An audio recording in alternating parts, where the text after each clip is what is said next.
There we go, good to go.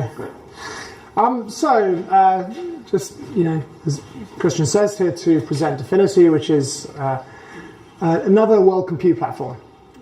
It's another network that you can run software on autonomously, and this is a brief tour of it.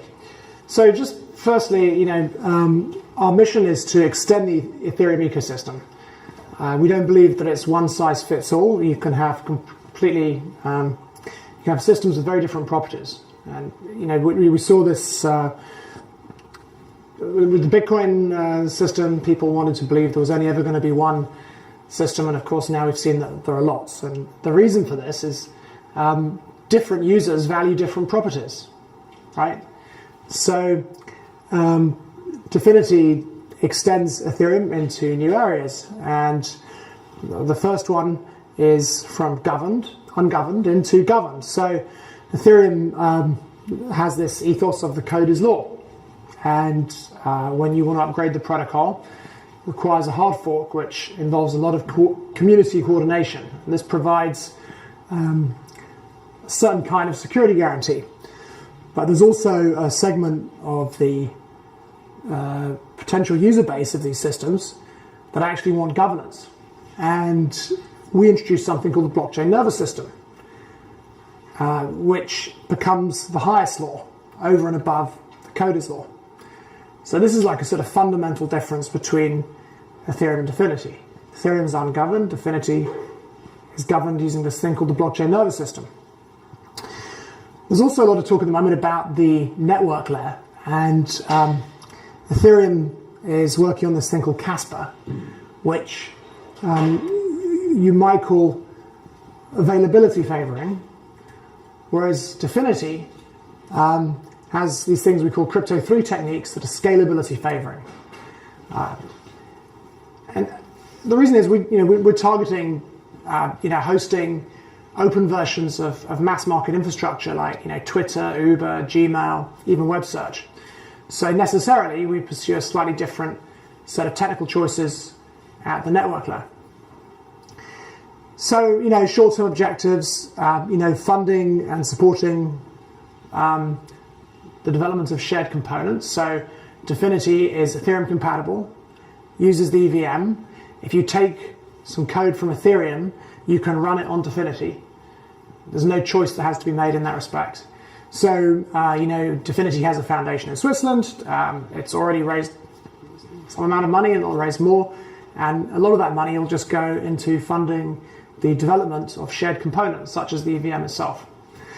Obviously, another objective is just to develop technologies that distinguish Dfinity, such as the blockchain nervous system and crypto 3. And the final objective really is just to increase the funding and success and profile of the whole ecosystem as a whole. So it's worth just going back and recapping what Ethereum is, because Dfinity is just a variant of it. And at least this is my kind of interpretation. The Ethereum cloud is a virtual computer that's created by a stateful decentralized network protocol rather than servers, right? So if you have a virtual computer that's running on Amazon Web Services, that's backed by a server, right? And if you have a virtual computer provided by Azure, it's backed by a server. You could go into a hosting center somewhere and you would find a physical backing server, right? But the innovation here is that there is no server. Instead, there's just this decentralized network protocol that's run between clients. And as a consequence of running this protocol, this virtual computer is produced. And this decentralized network protocol is fault tolerant, right? It's an open network, and some of these computers, these clients can be faulty, but the network still runs. People are incentivized by mining rewards. And we call it a stateful decentralized protocol because it remembers the state, right? There's a kind of global state that's shared, and that's very different to something like BitTorrent, right? The first stateful decentralized protocol was Bitcoin, and if I put a freely spendable Bitcoin up on the ledger, the virtual ledger it produces, and then one of you spends it, then the rest of you can't spend it, right? And Ethereum's innovation was to move from the virtual ledger to a virtual computer that's created by this stateful decentralized network protocol. So, that's the Ethereum virtual machine, if you like. You can run these opcodes on it. You can take software like high-level languages and you can compile them down to opcodes, just like you can compile C down to assembly language. And you can run software on this machine. And Dfinity and Ethereum both use the Ethereum virtual machine and are compatible. So the benefits of this are that you get this extra-national, unstoppable, and tamper-proof virtual machine.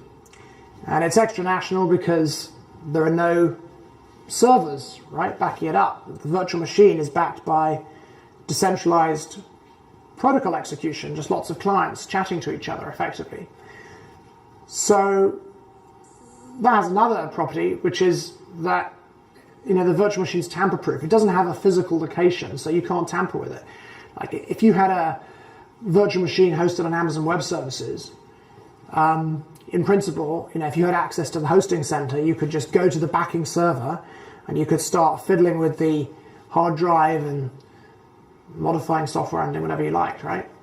But the Ethereum virtual machine is entirely virtual. It doesn't exist. It's just backed by this protocol execution. So it's extra-national, unstoppable, and tamper-proof. And this is a number of,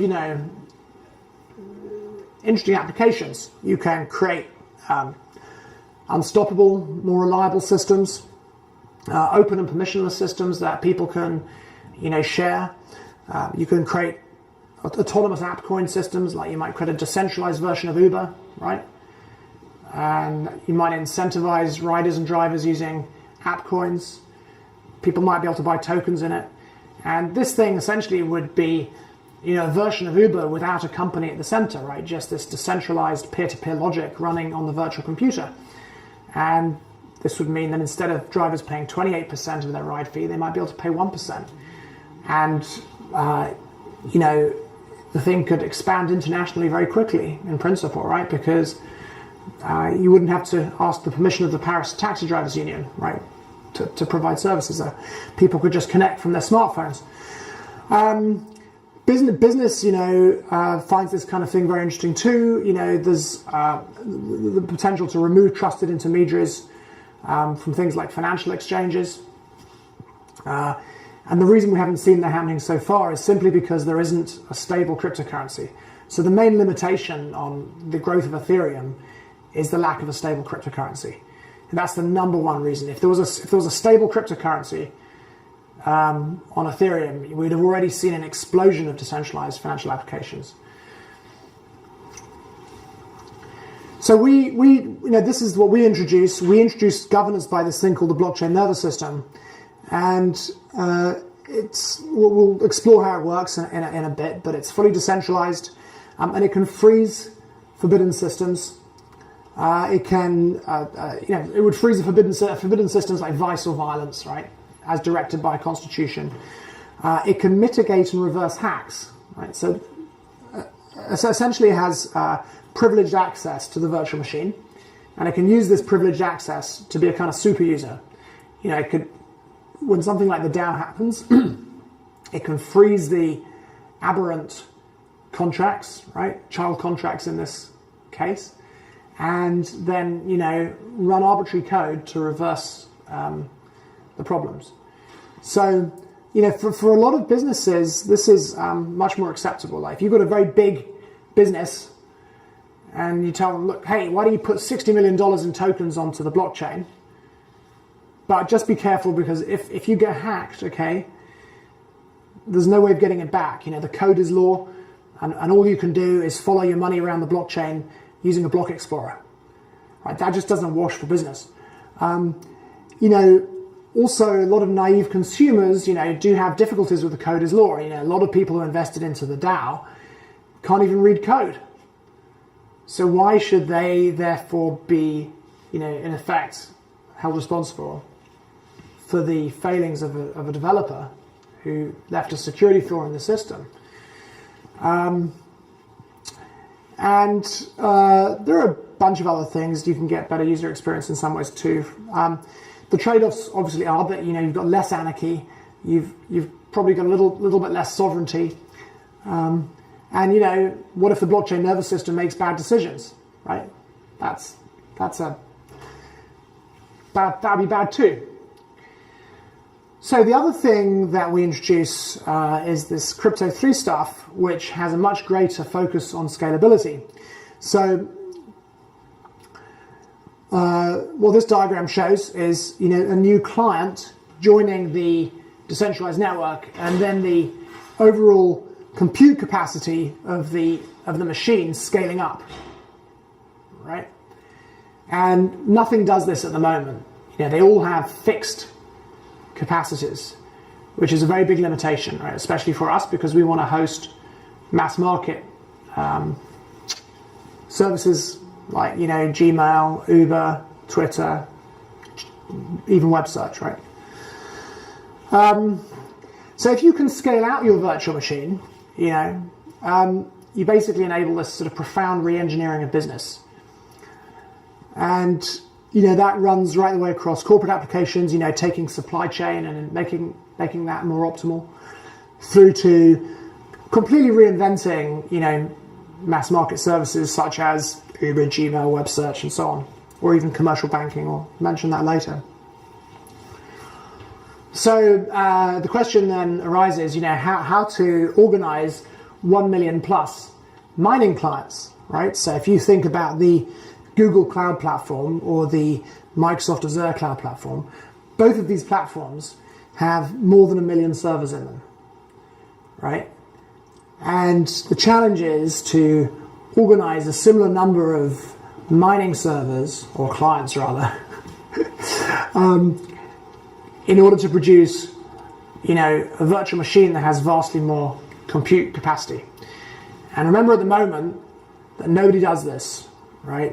That's why people talk about state channels and lightning networks and so on, because we can optimize it and we can scale up, but we can't scale out. So, Dfinity began, specifically with this aim to develop protocols and cryptography that enables an infinitely scalable virtual machine. So our approach is based on randomness, and there's a huge number of sort of protocols and cryptography techniques behind all this stuff, but we're going to introduce one specific one today, which lies at the heart of our system. So before proceeding, it's just going to make an observation that randomness is actually the fundamental engine used to drive stateful decentralized networks. And we can see this from Bitcoin and Ethereum and proof of work. So in proof of work, miners race to solve a puzzle. The winner appends a block to the blockchain. Effectively, the winner's a leader, right? He gets the right to be a leader and add this block. You never know who the next leader is, right? Because it's a brute force race. Even the miners don't know they're going to solve the puzzle until they've solved it, right? And this random selection of leaders makes it possible to create a chain that functions correctly so long as there's an honest majority. And the adversary, whoever that is, can't control the chain. And that was the fundamental invention of Satoshi Nakamoto. But it's a very, very simple system. So we have this technique called threshold relay, and we'll go from threshold relay to threshold relay chains. And this produces unpredictable deterministic randomness on demand in decentralized networks. And it's an example Crypto 3 technique. So quickly, just what's the model? We have a network of mining processes. A mining process is the fundamental unit of computational resource. We have a P2P broadcast network. Now, the broadcast network is very important because you'll see a lot of people now are proposing networks using traditional Byzantine fault-tolerant consensus protocols. So Gavin Wood's just come out with this Polkadot proposal, right, that uses a thing called Honey Badger. That's derived from systems that I created in a system called Pebble in 2014. And I left that in 2014 because, I wasn't happy with the properties of it.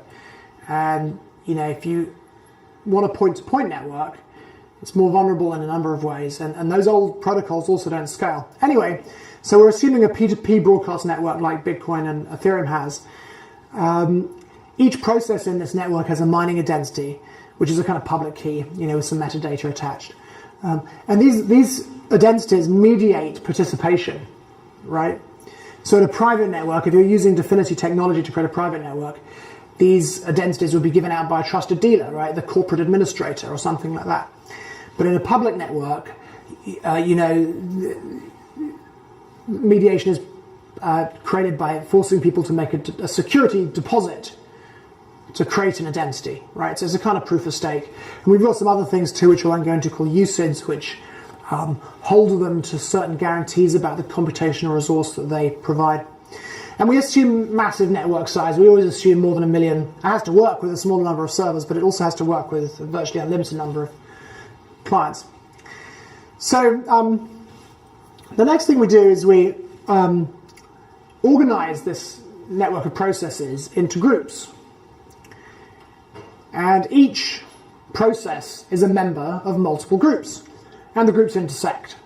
So there are zillions of these groups. You might imagine a group has 400 members, and the groups set up threshold crypto, which is a kind of cryptography that only works with the agreement of the group, right?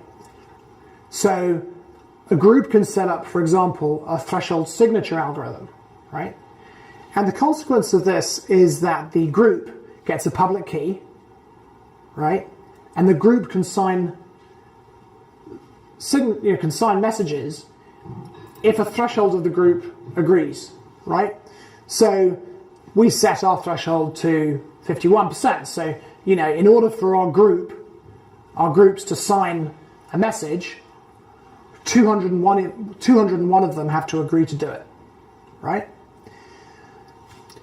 Now, the magic thing about the threshold, we were using this threshold... Greater than 50%, not 51%. Sorry? Greater than 50%. Yeah, exactly. That's right. Yeah, that's right. It doesn't even necessarily have to be that. It's not like Bitcoin, we just changed that. And we're using this threshold signature algorithm called BLS, which was created by a guy called Dan Bonnet at Stanford.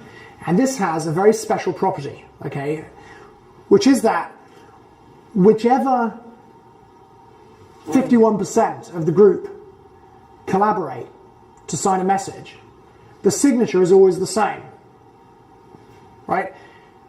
So we'll see why that's kind of sort of profound property in a second. But just imagine that for a second. You've got 400 processes, all of whom have a little piece of the private key.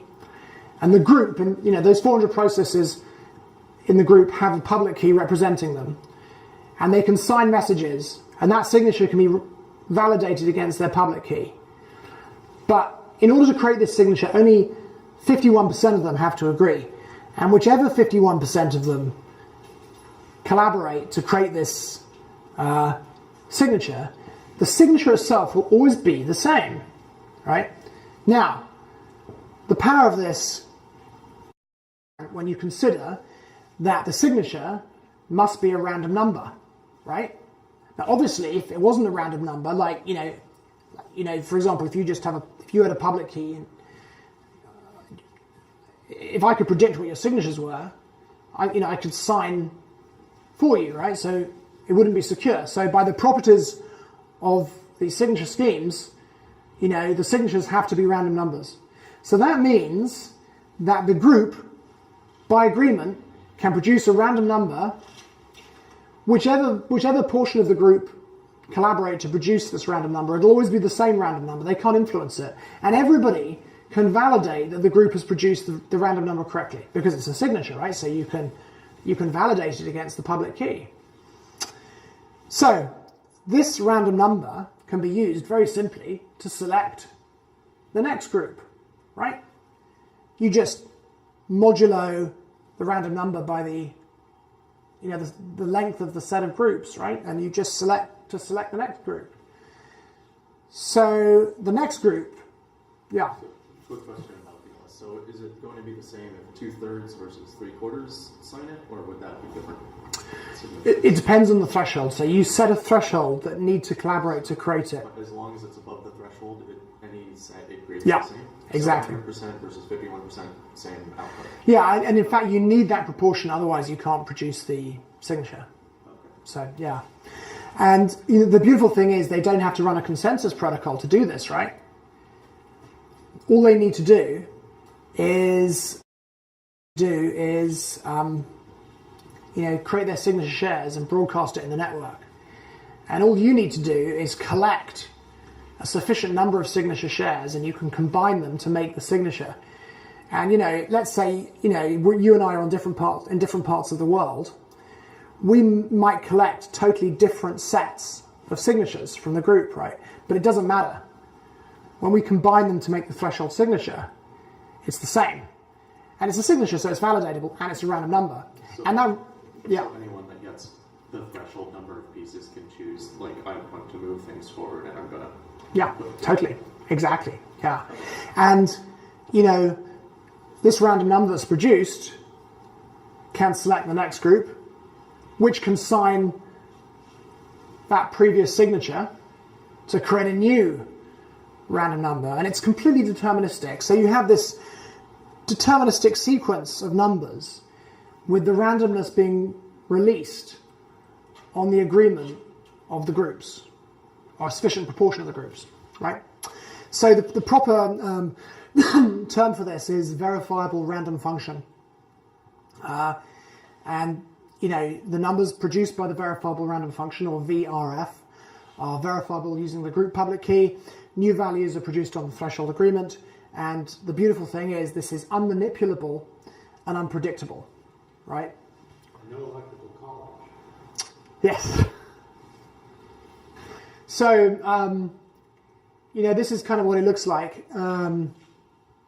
So the pink dots are the group at H+1. Sorry, the pink dots are the group at H-1.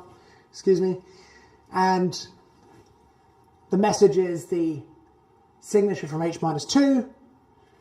The signature at H-1 is just, you run this BLS threshold signature thing on all of the individual signature shares created by the different processes on the previous signature. This new signature is moduloed by the length of the set of groups, and you now select a new group, and this uses the previous signature as a message and produces a new signature, right? So you'll probably see how, once you've got these groups set up, you just relay between them. Is there any randomness brought in by the next group of people, like the key holders? No. Okay, so all the randomness comes from the cryptography, the generation from the last one. Yeah. Picking those. Yeah. So there's a lot of fallacies. So if you look back at the original designs of Casper, and I spent a long time trying to persuade people of this, that you had a pad of bits, right, and that was the random selector for the next validator, right? But the problem with that kind of thing is that it's predictable, and it's also manipulable. Like you can, for example, drop out of the sequence to change the randomness in order that it creates a random sequence that's more favorable to you and selects your own validators more, right? So we see this fallacy. Tezos has got it. Vitalik and Vad's thing had it. Although Vitalik, I spoke to him last summer, he's got this hash unwrapping thing now. Obviously Next had it. I mean, it's a fundamental flaw, right? And all of these systems that rely upon, this kind of sort of weak randomness can be attacked and broken. And I suspect that's one of the reasons we've not really seen a big system like Bitcoin or Ethereum actually make the move on from proof of work yet. And our purpose is to create a system that's more secure and more resilient to attack than proof of work. And if you want to do that, you need to create something that's unmanipulable, right? So just quickly, reviewing the overhead. Timo's going to talk a little bit more about the actual cost of the cryptography. It's incredibly efficient. But just to give you some kind of ballpark, imagine in threshold relay that the individual processes broadcast this message. It's their own identity, their signature share on the previous randomness, their own signature on their communications. That's 84 bytes, right? So you've got a group size of 400 and a threshold of 200. Well, if all 400 messages are broadcast, that's 34 kilobytes. But in practice, as soon as you've seen you only actually need half of that. You only need, 17 kilobytes to produce the threshold signature. And of course, as soon as any process in the network seen the threshold signature, they'll stop forwarding the other signature shares. So, in practice, you'd be looking at 20, 22 kilobytes of data in order to create this randomness, right? This incorruptible, unmanipulable, unpredictable randomness. 22 kilobytes of data is nothing. And the cryptography involved is incredibly efficient, and we've recently been running our benchmarks, and it's almost instantaneous, right? Question. So is this random number determined by the voter, by the simple majority? No, it's not. They don't vote. So they run a cryptography math, and there's the way it works is when the group wants to produce a new random number, they sign. Each individual member creates what's known as a signature share on the previous random number and broadcasts it. And if you can collect signature shares from the threshold, whatever the threshold set at, from a threshold of the other processes, Which is like a vote. well, it's not really a vote. It's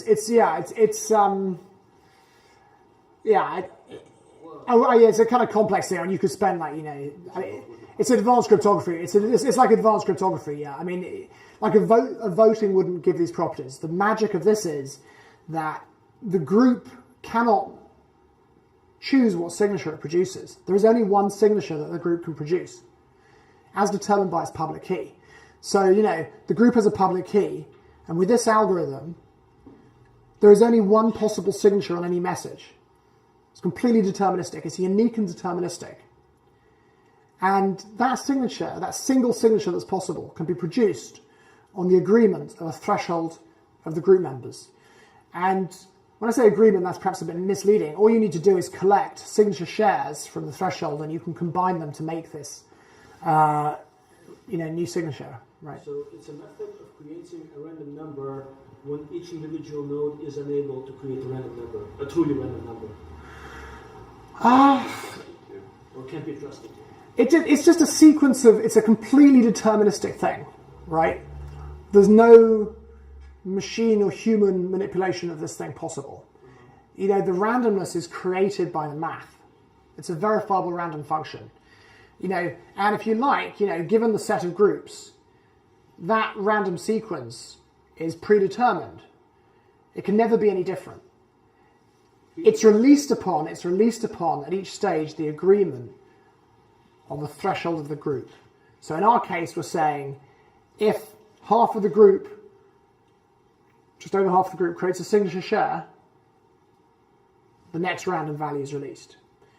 But there's So they're random, but they're predetermined ahead of time. Yeah, but you can't see what they are. But you can see what they are. Yeah, you can't see what they are, exactly. So that's right. So it's a VRF, and if you could think of it like that all of the values, an infinite future sequence of values is predetermined. But you can't see what they are unless whichever the current group is produces a sufficient number of signature shares, which can be combined to make the next random value. And this is something that's only possible with a network of nodes, with a large network of nodes. You couldn't do this on a single machine, right? Well, you could actually, you could, but it would be, I mean, as we'll see, the kind of properties that we get derive from the fact that the randomness is released by groups. The whole point is for it to be decentralized. Yeah, exactly. Yeah, I mean, yeah, that's right. I mean, so you could, however, you're quite right. You could use there's a non-threshold version of BLS, and if you've got a public key, you could just keep on signing your own signatures, and you'd. But mentioned that this is a kind of randomness that's not achievable with the other systems, right? No. No. Well, because it's unmanipulable. That's the difference, right? Yeah. So how scalable is this? Like, you have a group size of 400, like, if I would take, let's say, 10,000, I have like 800 kilobytes or something. Well, no, but you wouldn't choose a group. You don't need a group size that's that big. You know, you can have millions and millions of processes, Okay. right, supporting all the computation in the world. You know, if people want to put their stuff onto this kind of virtual computer. But the point is that, you know, in Bitcoin, right, you have a single leader. Right. You can have, you know, I don't know how many miners there are, but in reality, I think both Ethereum and Bitcoin only have about 10 to 15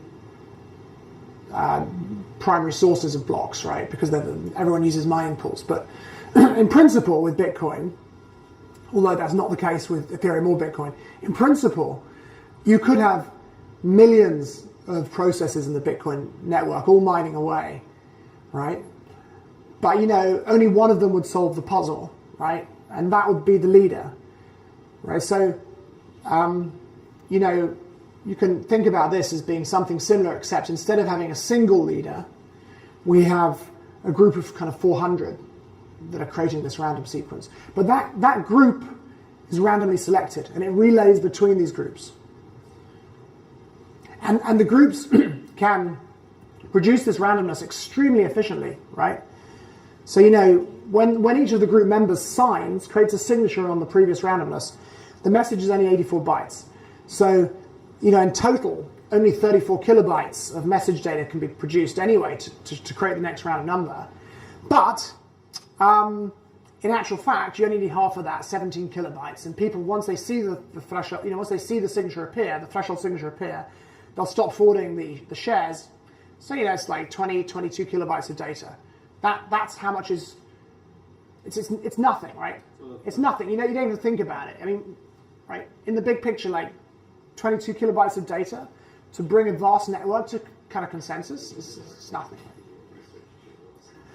So let's just look at resilience too, because this, I think, really begins to bring things into focus, right? Let's imagine a network of 10,000 processes. 3,000 of these processes are faulty, which obviously means 7,000 are correct. Processes equal to nodes, or? Yeah, basically. Yeah. So a process is something like Geth or parity. A mining client, basically. Yeah. We've got a group size of 400, and we've got a threshold of 201. So what is the probability that the group will not be able to produce a signature, right? Well, we can see, in order for the group of 400 not to be able to produce a signature, 200 or more of the processes should be faulty, right? Because then we need 201 correct processes, so if there are 200 faulty, either just controlled by an adversary and not cooperating, or crashed, or whatever it is, right? Doesn't matter how they're faulty, but we always assume the worst case in these kind of systems. So if 200 of these processes are faulty, this group will not be able to produce its signature. What is the probability of that happening? It's kind of surprising, because as the sample size gets bigger, of course, the variance goes down. So as it turns out, the probability of this happening is only 10 to the minus 17, which should tell you it'll never happen.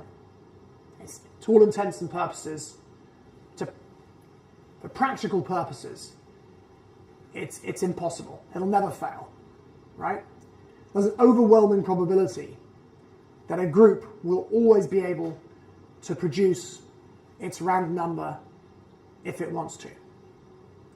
Right, 10 to the minus 17 is a massive number, and you can you can see this for yourself. Just go online. There's a link there if you get hold of the deck. Go to the hypergeometric probability calculators online. Stick in these numbers, and you'll see for yourself. Right? These groups just don't fail. So I'm sure the math is right. I'm just kind of curious what sort of, I'm just thinking ahead of cases where there might be more faulty processes, faulty nodes. I don't know. By the way, what does faulty mean? So in distributed I mean, computing, it's not available domain, right? But is there something else? faulty is just in distributed computing. A faulty process just means something that can behave arbitrarily.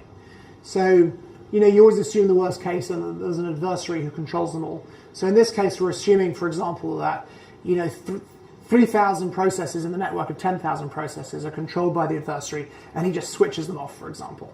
Okay, so what about somebody gets, so somebody, controls the power to, an adversary doesn't control them themselves, but he controls the power to 5,000 or 7,000. I mean, I'm just wondering. Anyway, it's kind of. Well, yeah. The probability, but the probability comes down, but it's still very resilient, right? I mean, this thing's incredibly resilient. I mean, actually, if when you're talking about a network like Dfinity, where people have to create these mining identities to participate in mining, right? And so typically you might imagine, depositing $1,000 worth of Dfinities to an identity just to join one mining process, right? These are professional miners. It's very, very unlikely that 3,000 out of 10,000 will be faulty.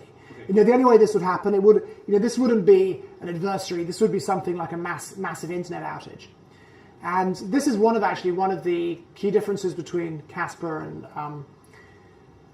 our sort of systems is that, Vlad said that, he wants Casper to continue functioning even if there's only 10% of the network remaining, so he can record StarCraft scores, right? That's kind of a joke. He's a troll, but it does, reflect their greater emphasis on availability.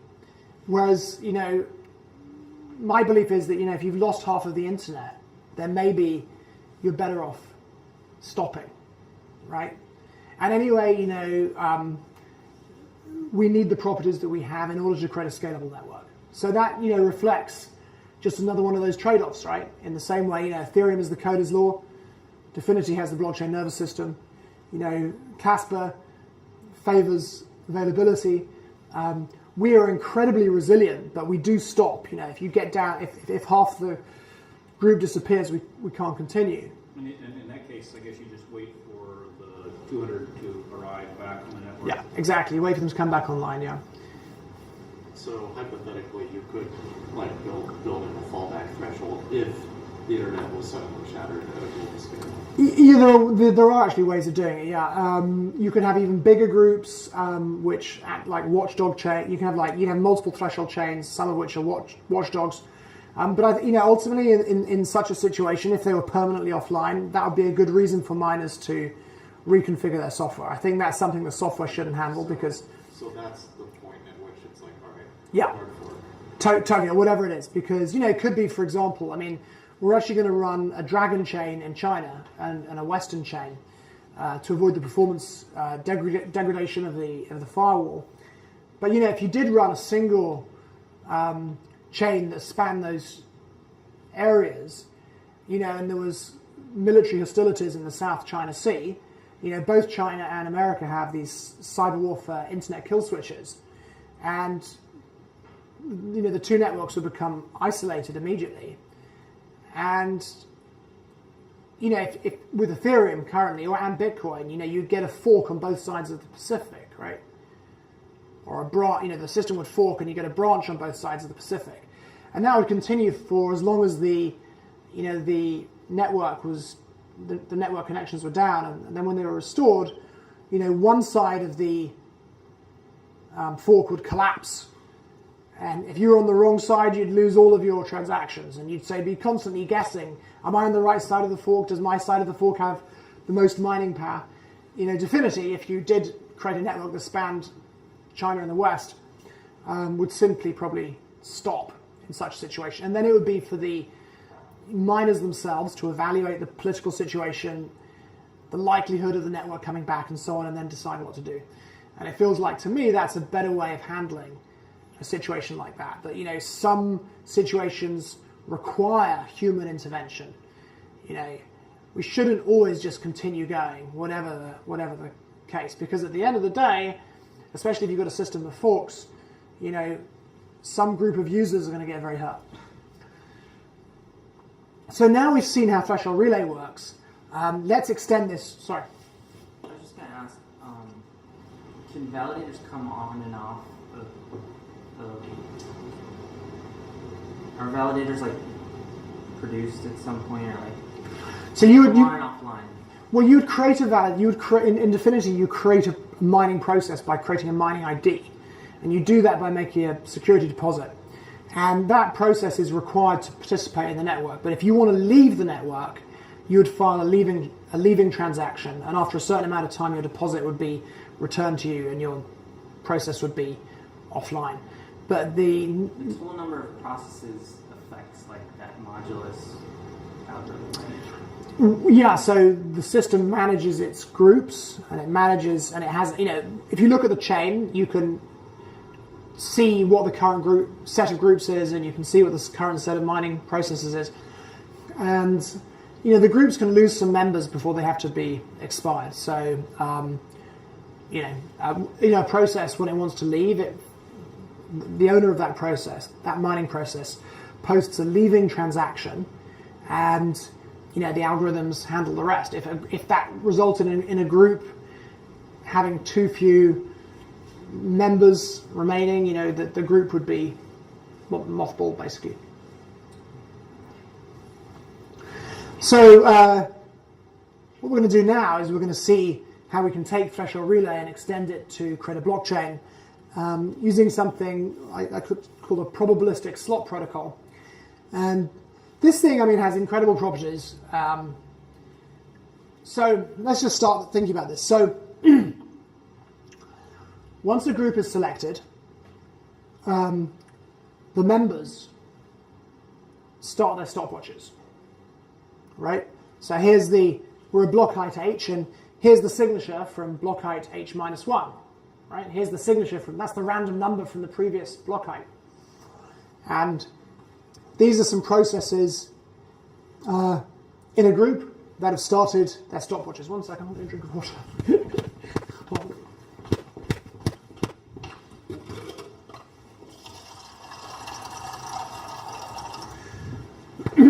Oops. Sorry. So, as you can see, there's no such thing as a perfectly synchronized clock, right? Clocks are approximately synchronized. And each of these processes receives the randomness. It's a broadcast network, right? And it's got a delay diameter. The delay diameter of the Bitcoin network is 2 seconds, in fact. So, these processes receive the signature, the random number at a slightly different time, and they set their stopwatches going. Of course, however, their stopwatches are slightly out of sync. Nothing you can do about that. So at each block depth, the randomness defines a priority list of forgers, right? So we can see here we're at block height h, and there's a priority list. In slot 0 is process 2313. At slot 1 is process 3493. At slot 2 is process 939. At slot 3 is process 93843. And that continues. There's an ordering over every single process. So if you have 1 million processes, the randomness infers an ordered list of 1 million processes, right? No cost in doing this. You've got the random number. You know what the set of processes is, so you just use the random number to define an ordering on them, right? And we call these things slots. So the highest priority process is in slot 0, next one is slot 1, and so on.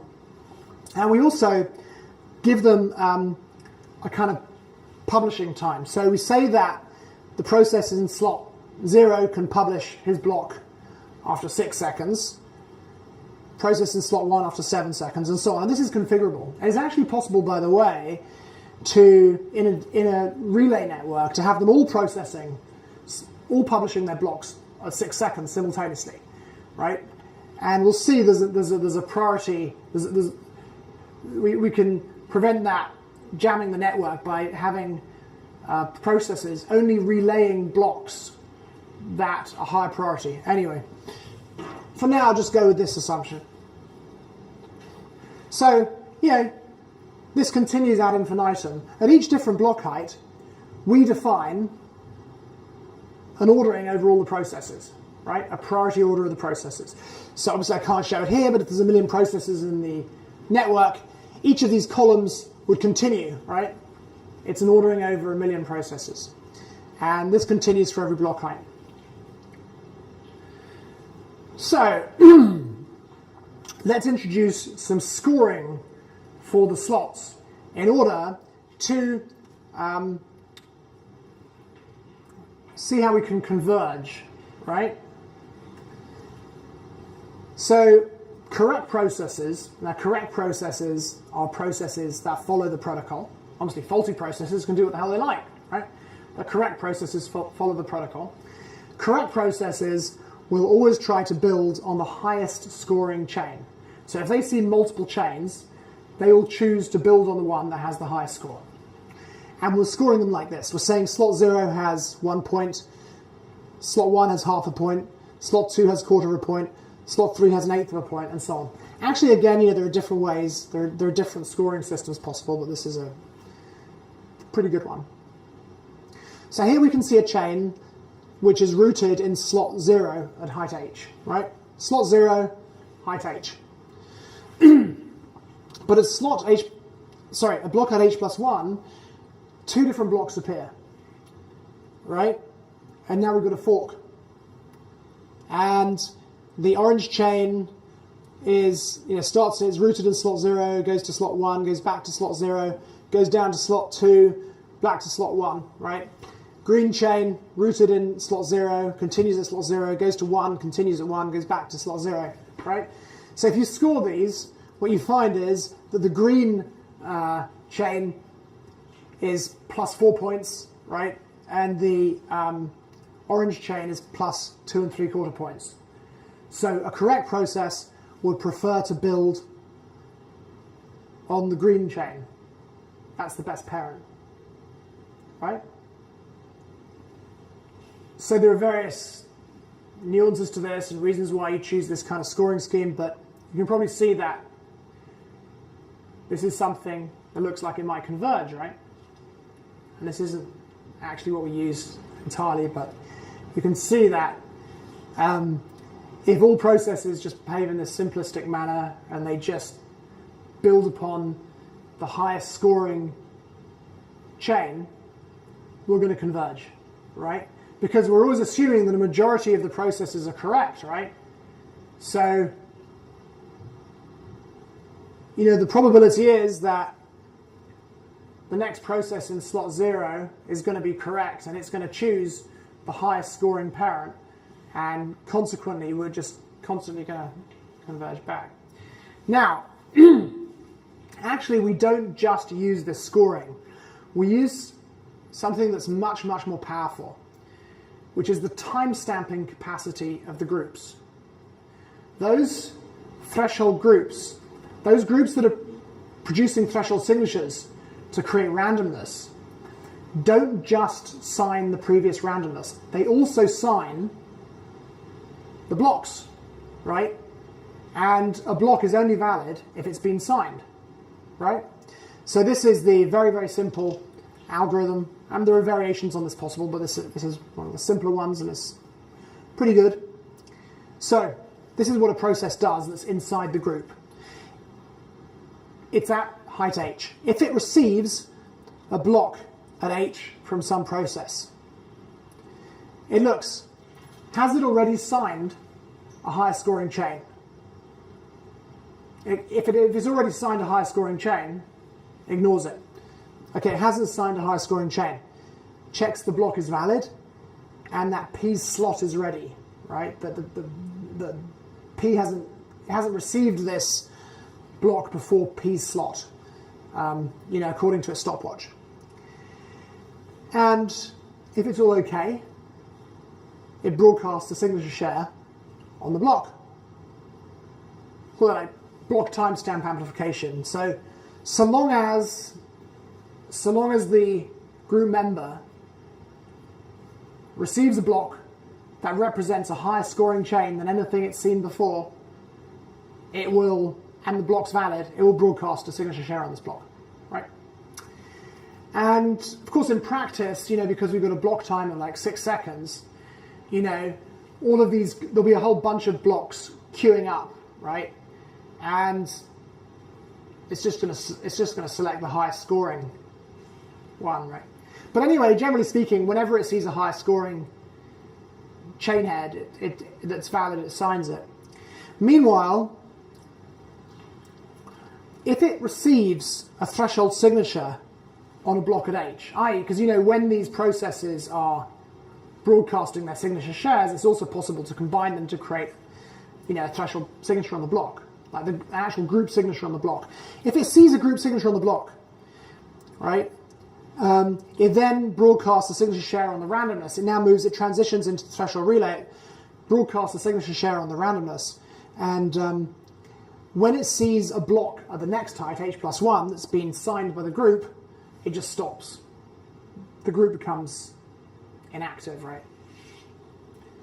So basically, to summarize what's happening, the group members will keep on signing, trying to sign blocks, any block where the chain head is higher than what they've seen before. And they just keep on doing that until a block is signed by the next group, at which point they stop. But of course, in practice, you get this incredible convergence and extraordinarily fast consistency. So here, this is something that's more realistic. Again, we've got this chain rooted in H. You've got a fork at H+1, right? But when we get to H+2, this process here in slot 1, it chooses the process in H+1, and the number of choices are kind of reduced. So what does this mean in practical terms? Well, it means that during normal operation, we're super fast, right? We get what some people call finality very, very quickly. So, finality in Bitcoin is sort of 10 confirmations. And after a transaction has been buried under 10 confirmations, we say that the probability of it being reversed is overwhelmingly tiny, right? So we're making transactions final in 6 seconds. It's an extraordinary increase in speed. The timestamping by the threshold groups themselves resolves various security challenges that that plague proof-of-stake systems. Nothing at stake, equivocation, and selfish mining. Because it's not possible to go back in time and create an alternative reality, right? Because no group will ever be controlled by the adversary, and no group will go back in time. And in Bitcoin, you can go back in time and you can build a new branch from some earlier block, right? It's not possible with this because every block has to have been timestamped at its height, and once you move on to the next height, you can't go back in time and create, get that group from. If you're at H+1, there's a block at H+1. You can't go back in time and get the group at H to sign some other block. It's too late. So you get rid of things like selfish mining and nothing at stake. So it's a fundamental resolution of nearly all the problems that you experience in proof-of-stake systems. The risk is predictable because the total points on the chain, or at least on the suffix of the chain, give you some indication of how likely it is that the thing isn't final. And this is a particularly interesting thing. We can actually do SPV. So one of the strengths of Bitcoin is that you can present a client with some proof that a transaction has been included in a block. And you can look at the strength of the proof of work on the block and derive some likelihood that this is the case. Well, we can do the same thing. And clients only need to have a Merkle root of the current groups, the current set of groups, right, identified by their public keys. And with that, they can do SPV. So let's just think about proof of work on Ethereum for a moment and Ethereum's experience with proof of work. I think it's worth recapping what the problems are. So currently, I don't know how many of you are aware of this, only 50% of the blocks in Ethereum are actually being properly mined. Basically, 50% of the blocks in Ethereum are empty, currently empty, right? Anyone aware of that? Is that from selfish mining or just like no transactions? No, it's because the proof of work's Poisson distribution. So what this means is that the sooner you publish your block, the greater the chance you have of it being built on, right? And it turns out it's more profitable to publish an empty block without validating any transactions. So, you know, if it's much quicker just to solve the puzzle and publish the block. And it's much quicker to build on an empty block too, because you don't have to validate that it's, right? You know, if you had a choice of blocks to build on, right, and you saw an empty block, well, you say, okay, maybe I can build on that one quicker because I don't have to validate it first. If you're producing a block yourself, you're thinking, well, I can push it out there and have a higher chance someone will build on me if I just do it straight away when it's empty. Don't wait. So this is pretty bad, and that's why we have to have very, very low per block gas limits in Ethereum, which massively constrains the computational capacity, even without scale-out techniques, right? Even just in terms of scale-up, right? It's a huge, huge limitation. And of course, and this is the insanity we have in our industry, you know, Bitcoin could consume as much electricity as Denmark by 2020, right? So we've got this kind of unfolding world environmental catastrophe, and Bitcoin, this speculative cryptocurrency, is consuming potentially as much electricity as the whole country. It's ridiculous. And Ethereum consumes a lot of electricity too now. So this is something that, even aside from these very bad properties, needs to be considered. So, relative performance, what have we got from our threshold power? Well, first of all, look at block time, block time isn't that relevant actually, but it's worth looking at. Block time obviously on Bitcoin is 10 minutes and it varies wildly. Sometimes you'll see a block after 20 seconds, sometimes you'll see a block after hours. Ethereum, the average block time is like 20 seconds, but again, it varies wildly. Dfinity, the average block time is 6 seconds, and it's got a very, very low variance. So what about the real speed, how quick to finality? Because that's what we really care about. Bitcoin, 10 confirmations, 1.5 hours. Not very good. Ethereum used Ghost, vast improvement, but you need 12 confirmations, being generous. That's being generous. Finality is 3 minutes, right? Dfinity, normally 6 seconds. So this means we can actually begin to build applications on top of the virtual machine that users like using, right?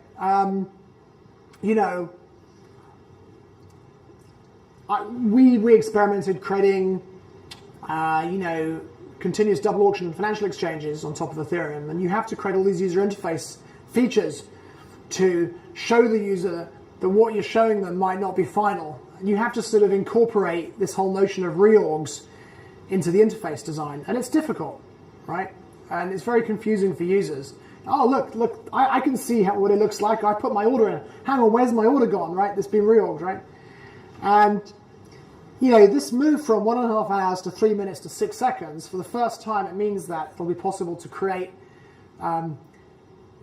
applications on top of a decentralized virtual machine that actually provides users with a good experience. And this is, of course, very important. And, we'll remember what happened when Google came out and provided people with fast search, right?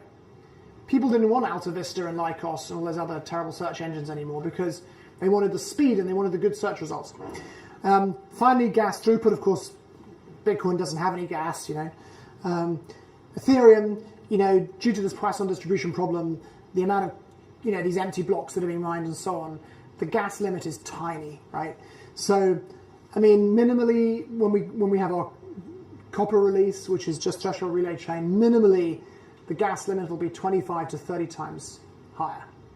Right, so massive increase in the computational capacity, even without additional scale-out techniques. So I'll just skip over this because I know it's going to take a long time. So then the question is, well, okay, so we've already got these huge performance improvements we've gone from 1.5 hours to 3 minutes to 6 seconds finality. We've increased the computational capacity, even with a very simple introduction of threshold relay, of 25 to 50x or something, right?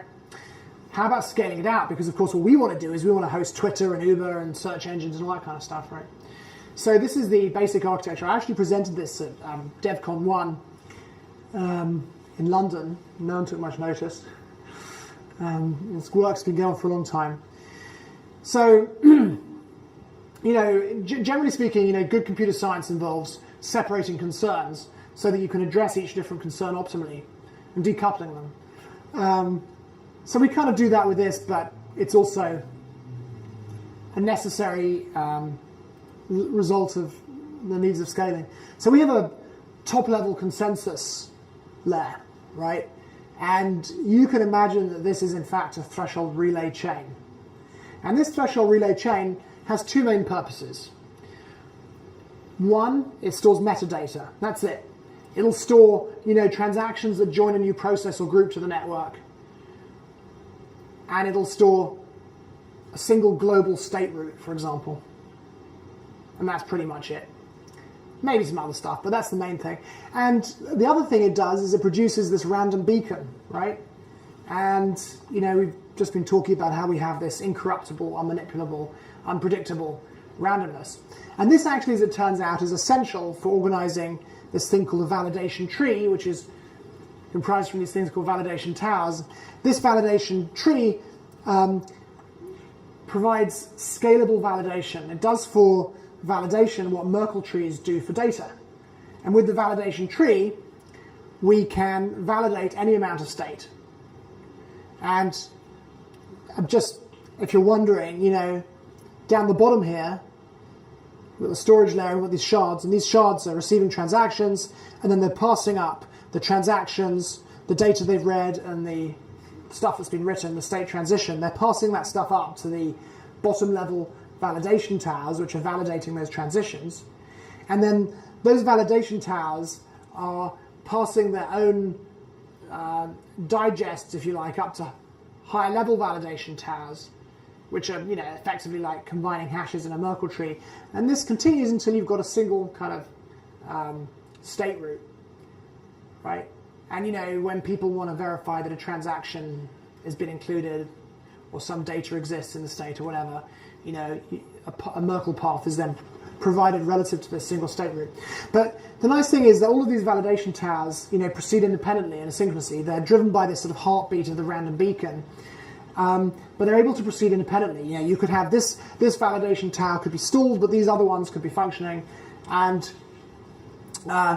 this is what makes it possible to scale out the network. There's a lot of talk, which is complete rubbish in the industry, and where people talk about having multiple chains, sending tokens between chains.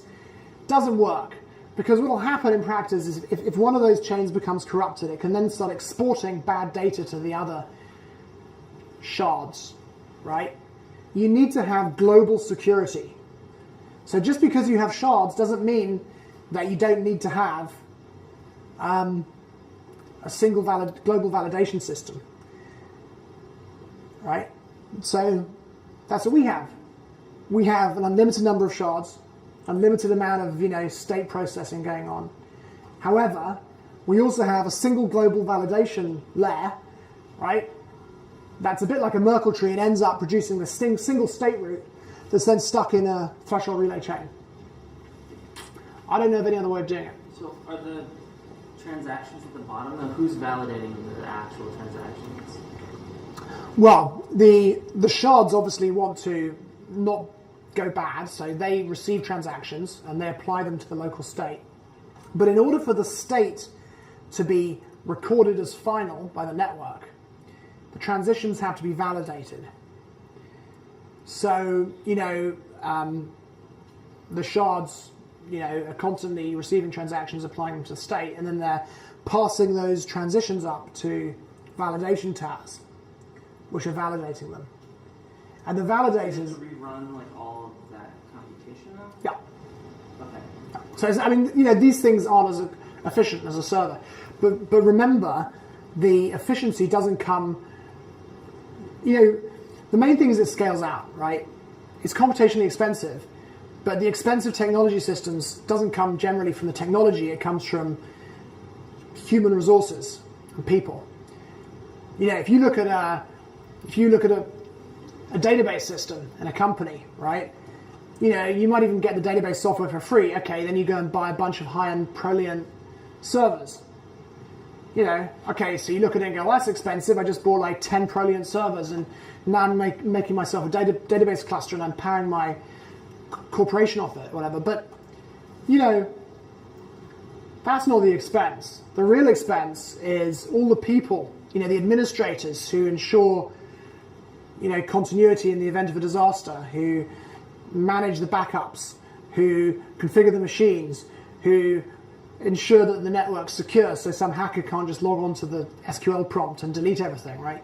That's where the real expense comes in. So, if we're looking at, decentralized systems, okay, let's say that, this isn't always true, by the way, but let's just say, just for the sake of argument, that it's 100 times more expensive than, a standalone server. The same economics still apply to creating like a decentralized version of Uber, right?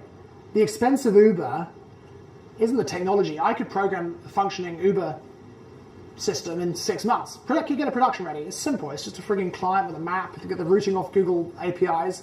Right? It's not a difficult thing to do at all. The expense of Uber is not in the technology. The expense of Uber is in all those people required to run that centralized intermediary. And, of course, deal with all the different authorities you have to deal with around the world because they are a centralized intermediary. So, although yes, it's true that computationally these things will be more expensive, although not for every application, by the way. Like web search requires redundancy, right? But ignoring some of the exceptions, generally it'll be much more computationally expensive. But in practice, in economic terms, vastly, vastly less expensive to run, right? Vastly, vastly less expensive for society.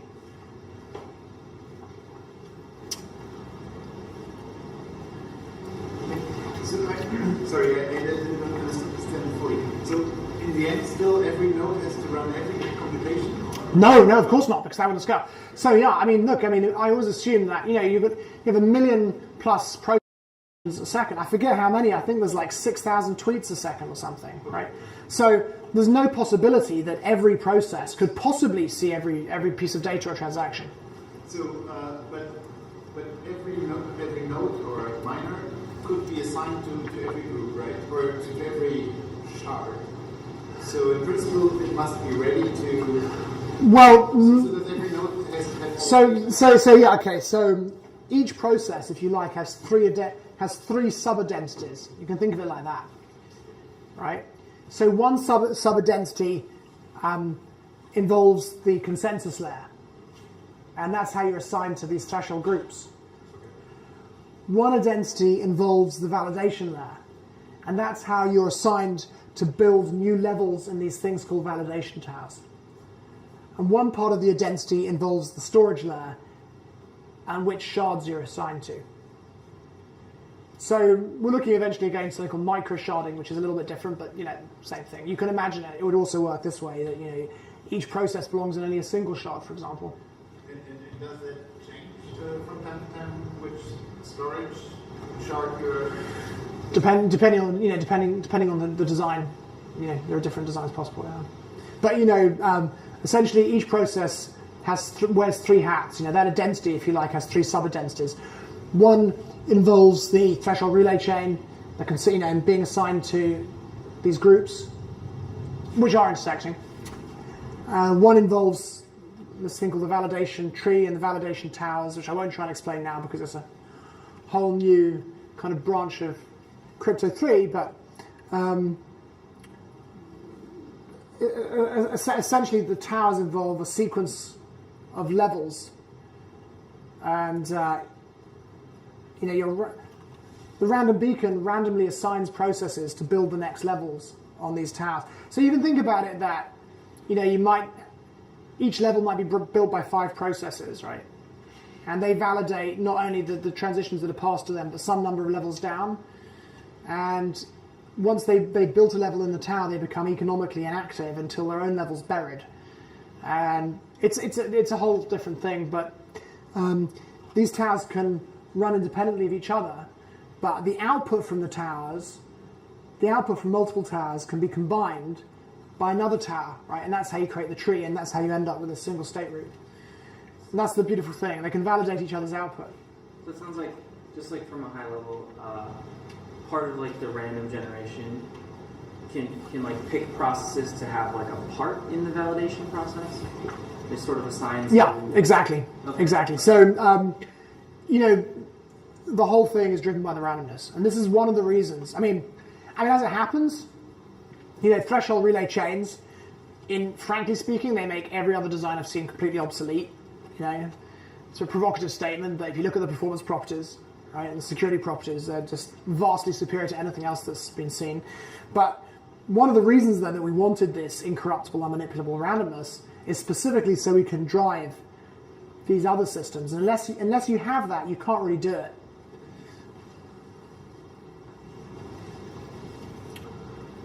Other applications of randomness, I mean, I'll try and skip through this because it's running out of time, but you know, we just mentioned this, the validation tower, you know, scalable global validation layer, right?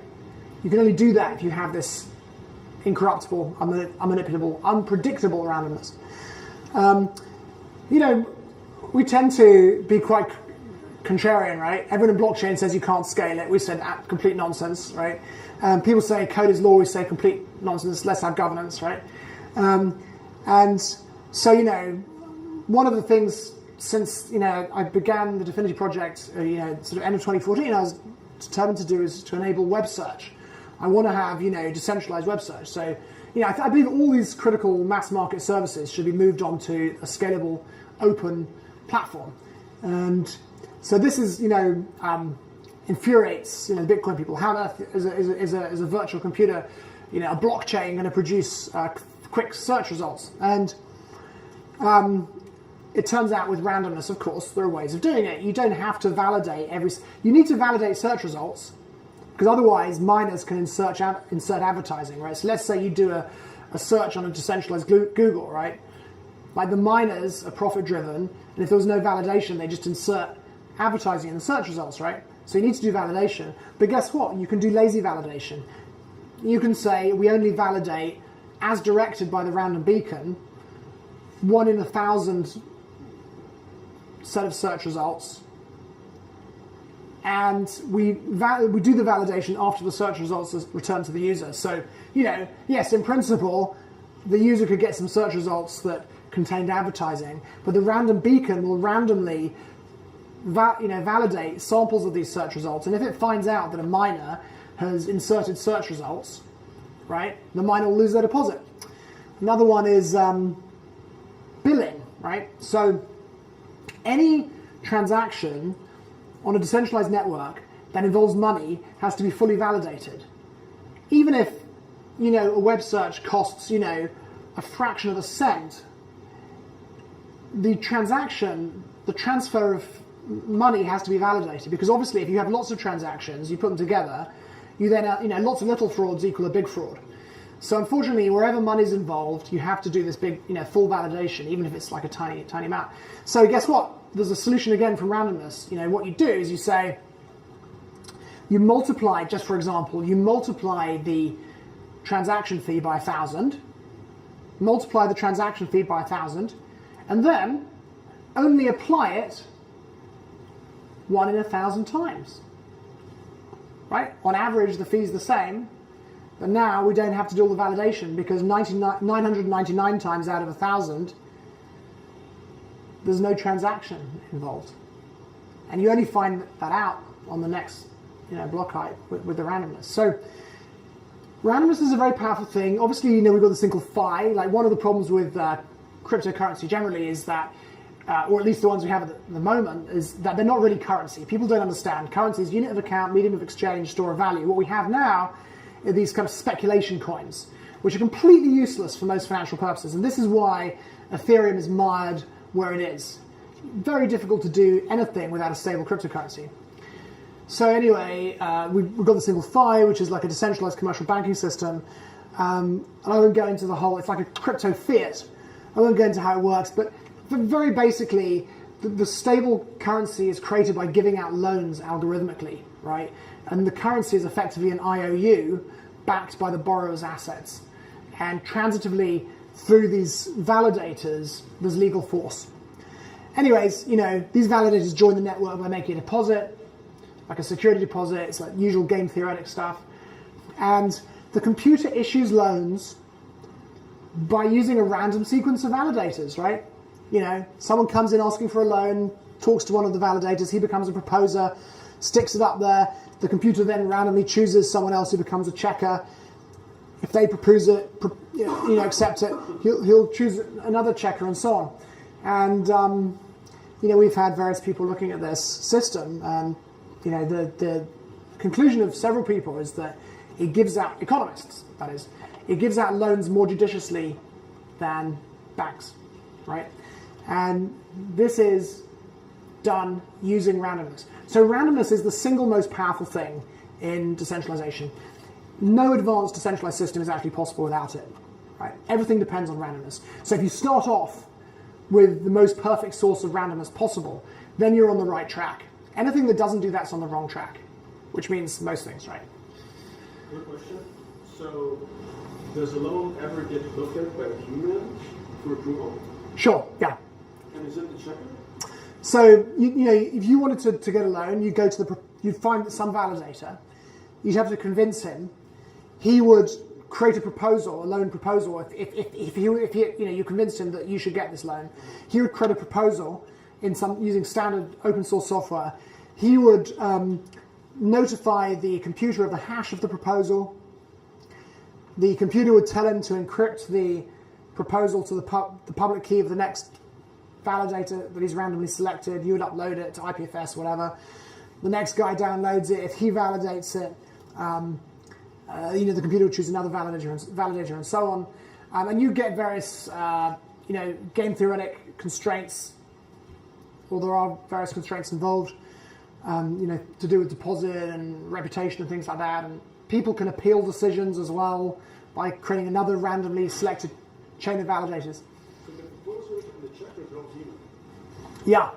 Yeah, absolutely. So the computer uses through the power of randomness, the computer is able to use human validators, untrusted human validators who, all they've done is created this, submitted a security deposit. It's able to use them as proxies, right? So just this autonomous piece of software can give out loans reliably using randomness to apply human validators as proxies. And the humans get some kind of incentive to participate in this decision making, or is it? Yeah, they get a slice of the interest from the loans. Obviously, if the loan, if the repayments miss, they lose something from their deposits too. So, blockchain nervous system, so decentralized governance. This is the sort of last piece. So, this is the basic way it works. Somebody submits a proposal to the blockchain nervous system. There are standard types of proposal. They have to pay a fee in definitors. Otherwise, obviously, you could just DOS it, spam it with rubbish proposals. The blockchain nervous system, as we'll see, is partly on-chain and partly off-chain. And the blockchain nervous system evaluates the proposal. The process is type dependent, and the output is yes or no. And the voting by what we call neurons triggers a decision. And the blockchain nervous system is able to use privileged EVM opcodes, which is surprisingly easy to do. And it can freeze contracts, move tokens, run arbitrary privilege code to fix problems. Like if it could be anything. It could be a huge corporate system has got into a state of deadlock, right? Someone's got to fix it, right? And a hard fork every time something like that happens. And it can also configure the platform. So we can do What does privilege VM opcode? So we've created some additional opcodes, and only the smart contracts associated with the blockchain nervous system can run them. So if you can imagine, Solidity, you can just have curly braces and you can then specify opcodes. I think it's like with a % sign, you can specify the opcode by number. So you don't even need to change the Solidity compiler. It's very easy to extend the EVM in this way, right? So, if you looked inside code for the BNS, you'd see all these curly braces that call into special opcodes. And we can do things like, this is the kind of approach we take. So again, everyone's obsessed with hard forks, what a terrible thing it is, and we shouldn't ever upgrade the protocol. We take the opposite view. We want to have continuous. Yeah, we had kind of last week, Tezos presented the services very similar to Tezos. I haven't seen their talk yet, but I know they do governance, yeah. So we want. Yeah, it's basically a kind of liquid democracy voting on those proposals. Yeah, so that's so they know about what we're doing. I don't know whether they've taken all that. I mean, we've been doing this for a while, so I don't know.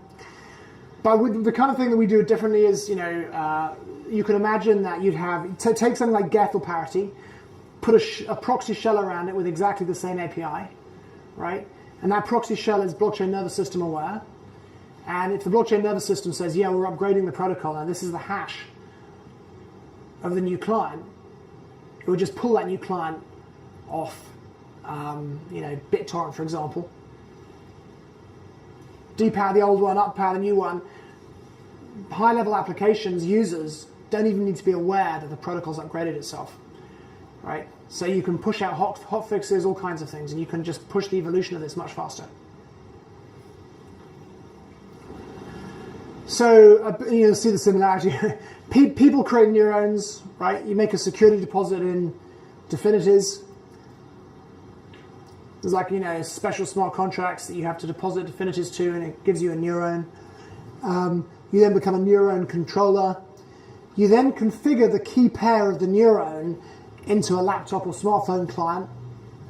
And the voting power of your neuron is proportional to the number of Dfinities that you deposited into it. And if you want to get those Dfinities back, you have to dissolve the neuron. It takes 3 months to dissolve the neuron, right? So you better be sure that the blockchain nervous system is making good decisions, right? Because there's no chance of quickly getting your Dfinities out and selling them if the value is going to go down, right? Better make sure the blockchain nervous system makes good decisions. It takes 3 months to dissolve your neuron. Couldn't you just sell the controller? Well, you did that. Well, you couldn't pass over the key, right? So the other person would feel like, well, how do I know that you've not kept the key? So the correct way. The smart contracts that punishes you if you.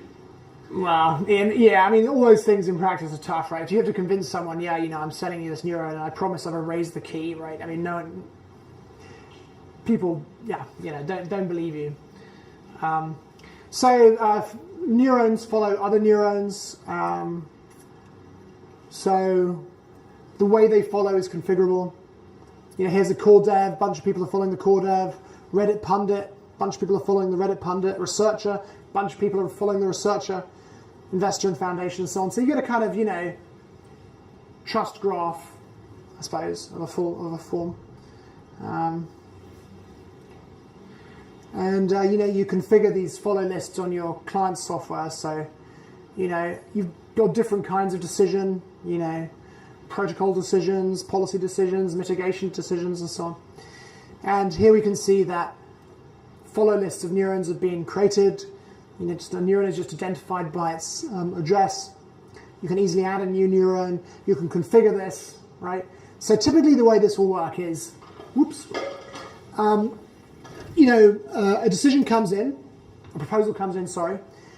Let's say it's a protocol decision. Let's say you don't feel qualified it's some subtle thing to do with threshold relay, and you don't want to read the new white paper or whatever, right?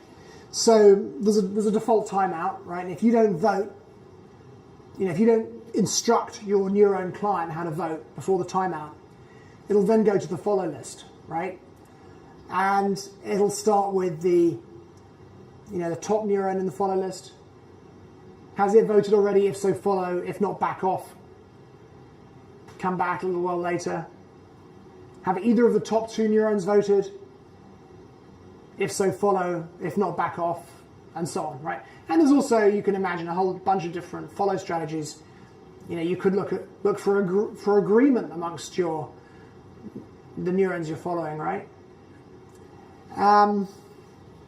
But eventually, of course, the thing cascades to a decision. So what do we get with this? We, just quickly, we're capturing the wisdom of crowds, right? Because not everybody has the time to be an expert in everything, but they can make good judgments about who they should trust, and they can also dynamically modify those judgments. So, we're incorporating community expertise. It's this thing, opaque liquid democracy. The neurons cascade to make decisions on proposals. So it's kind of non-deterministic. It depends on timing. It's very highly resilient because this trust graph exists on the edges. If you think about it, utterly crazy to put, like, a lot of people, there's a lot of, like, you couldn't put this on the chain, like a liquid democracy thing on the chain. Because, you could just look at this liquid democracy graph and you could say, right, this is the guy this decision depends on. I'm just going to kidnap him, extort him, influence him, manipulate him, right? Or even worse than that, let's say, like Martin's prediction market, right? It gets banned or something, right? And everyone says, right, it was you did it, I'm going to sue you. Or maybe even worse, you do something the government doesn't like, and the government says, you are the controller of this decentralized network, I can see from this trust graph, right? And then the next thing you know, you're in jail or something, right? So it's very essential that the trust graph exists on the edges and is inherently unknowable. I mean, you can do timing analysis and things like that, but fundamentally it's unknowable and there's plausible deniability. So, the BNS learns, in a sense it's a kind of decentralized artificial intelligence, right? Because it learns, these follow relationships are dynamic and they get improved over time. And the other final aspect of this is, why would people do this? Why would people deposit their Dfinities to create neurons? We have this thing called thought mining, right? So we call it, that your neurons actually earn you money. They earn you new Dfinities, which are factored down by the number of votes that you missed. So very last thing, we'll whisk through it, is public-private interoperability. So this is something else that we're missing at the moment, but if you think back to that threshold relay chain where the groups are time-stamping successive blocks. We've got an incredibly high level of consistency. And what this makes it possible for us to do is integrate private Dfinity networks with the public network at the code level. So we want, like, private networks to call into code on the public network. So if you look at this is the internet, right? This is the successful internet model. You have public services, this big white dot. But then you also have these local area networks, right, which have their own services or applications. And, if you have a private area, you have a local area network, I can't call into your local area network. It's private, right? But you can call out of your local area network and interact with public services. And this is, in fact, how applications and services on these different local area networks interact, right? They call out into these public services. Let's look today what we have with Ethereum. Unfortunately, you have the public network with services, which could be very useful. But businesses creating private chains are completely isolated, right? They've got no way of interacting with the public services or even, therefore, with each other, right? So, we're going from this successful internet model where the local area networks are kind of part of the bigger public network in effect, and they can call out into that public area. We've gone from that to something where these private chains are isolated. And so what we want to do is return to the internet model where the private chains are inside that public network, right? And you can call out, systems on the private chains can call out into services on the public network. So, why would you do this? Well, for example, private chains might interact via a public financial exchange, maybe a carbon credits exchange, right? These could be corporate chains run by big companies, and one of them might produce carbon credits, the other one might consume them, right? And these guys want to run their own private chains, right? They don't want all that kind of confidential commercial data stuck on a public chain. They demand that they can run private chains. So we need to give them a way of integrating with each other and integrating with, public services. So we see public systems as building blocks. So here's some solidity, and you're going to include Dfinity : stable coin. Include Dfinity arbitration, include Dfinity identity. These aren't standard services. Anyone can create these services. But this is smart contract code on the private chain, right? So the private chain smart contract code is building on not just public code. This is a different thing altogether. We're creating systems that build on other systems. When we're developing software, we build on libraries. We're just incorporating software. This is another step, right? Actually incorporating systems. So now here we have, some big company. Let's imagine Foxconn or Ford. They've got this huge corporate supply chain and invoice financing system, right? They don't want to have to create a stable coin, an arbitration system, an identity system, and a haulage system, right? These are public services that can exist on the public chain. And now the private system can use them as building blocks and vastly reduce the cost of providing the functionality or creating the functionality that they want. So release schedule, this is the last slide. First of all, we've got Copper, and we're hoping to get a prototype of that out in the spring. And this will have threshold relay chain, which will provide this enormous performance increase, right? So finality going from 3 minutes to 6 seconds. Gas limit going up like 25 to 50 times. And notwithstanding Casper will produce improvements too. Blockchain nervous system, so it'll be governed. And this is we're pushing this out right at the beginning because firstly, it's essential to the kind of vision, but also it enables us to develop the chain much faster. So we don't think hard forks are a bad thing. We even hope to see multiple hard forks in a day. We just want to make them invisible to the user, right? Security deposits and the single state root-only chain, which I won't explain. The next one is Zinc, and this is just the interoperability between the private and public chains. We're working with sort of various business partners that really want to see that.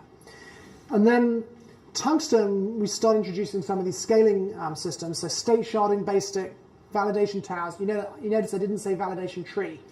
Right, I'm just talking about sticking a single validation tower in each shard. A synchronous model for cross-shard programming, something called USIDS I won't try to explain now, and some advancements in the BNS. And then Lithium is when we actually introduce a full validation tree architecture, something called micro-sharding, ZK snarks, and various other things. And that's it. Yeah.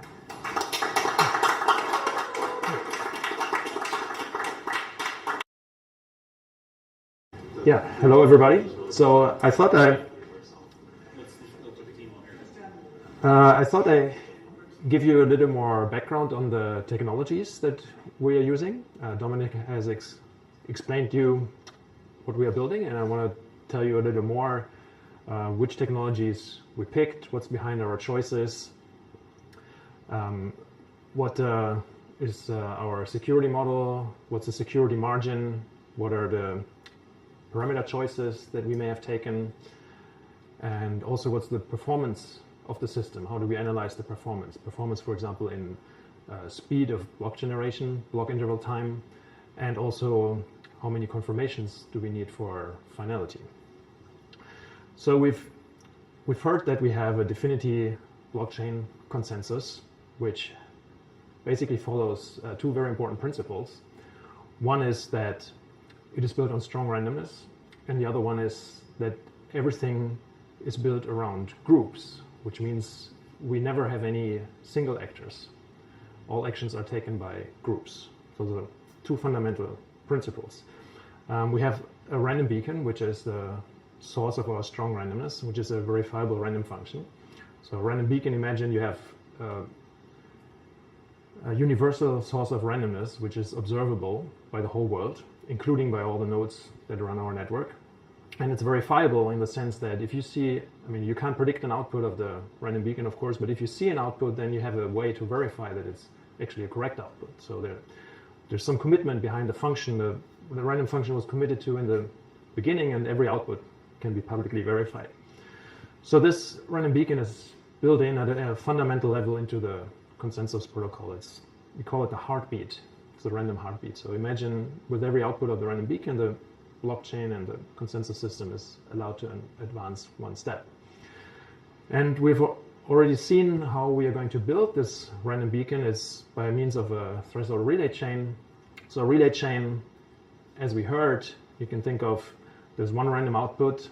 The random output randomly selects the player who creates the next random output, and so on. And then the system feeds itself.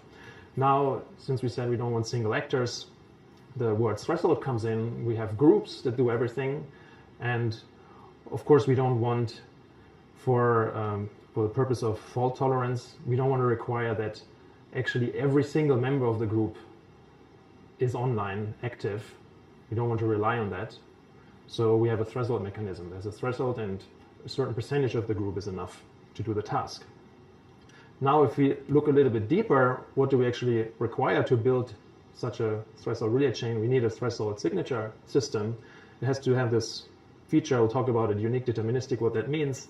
And I'll also tell you what crypto systems we considered and which one we finally choose. Is actually a lot of specific features needed that are not widely available in crypto systems, and we need one crypto system, which is our superhero here, that makes everything that's built on top of it possible. And this system that we chose actually is based on elliptic curve cryptography, on elliptic curves based on pairings, which nowadays have become so, they're implementations that are so performant that it's actually viable to use them.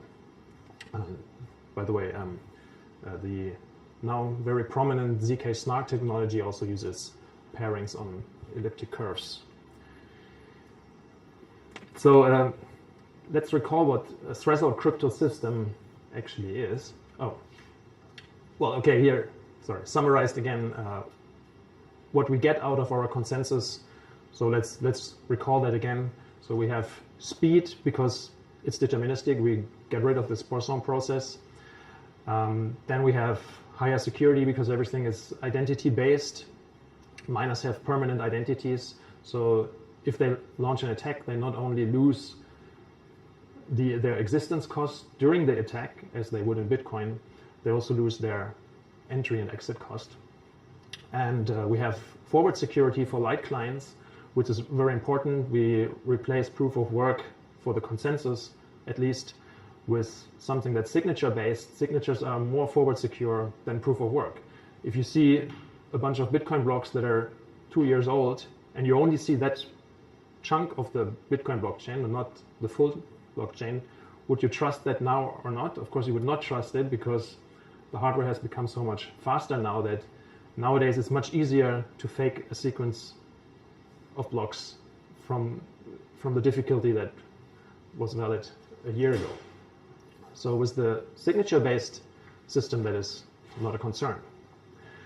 And then we have scalability because we already have the random beacon available at a low level of the protocol. So we can use it both for validation in shards, for example, and we can also use it for new applications. This is what Dominic mentioned in the Fi application, for example. The same systems that apply, same principles that apply on this protocol level are replicated on the application level. Here you choose random validators for blocks, and here you choose random validators, for example, in the Fi system for your loans. So if you look at a threshold signature scheme, what does it mean? We have, in this example, 3 processes. We have a setup process that generates key shares, and then the group of 3 has a publicly known group public key. And as you can see, there's some overlap in the key, so there's some redundancy here. This is what allows the threshold mechanism. Now, when they sign a message, they get some signature shares, which can then be combined to create a signature, which can be verified against that group public key. And as you can see, because of the overlap, we have the property that in this example, 2 out of 3 of these signature shares are sufficient to create the full group signature. One more thing that can be verified is, that goes back to the generation process. If the processes receive from the setup their key shares, they can actually validate that they have a valid share, that their shares are valid for this group public key. Now, if we just focus on the setup, there's something to consider. If we just focus on this part. So where do the shares actually come from?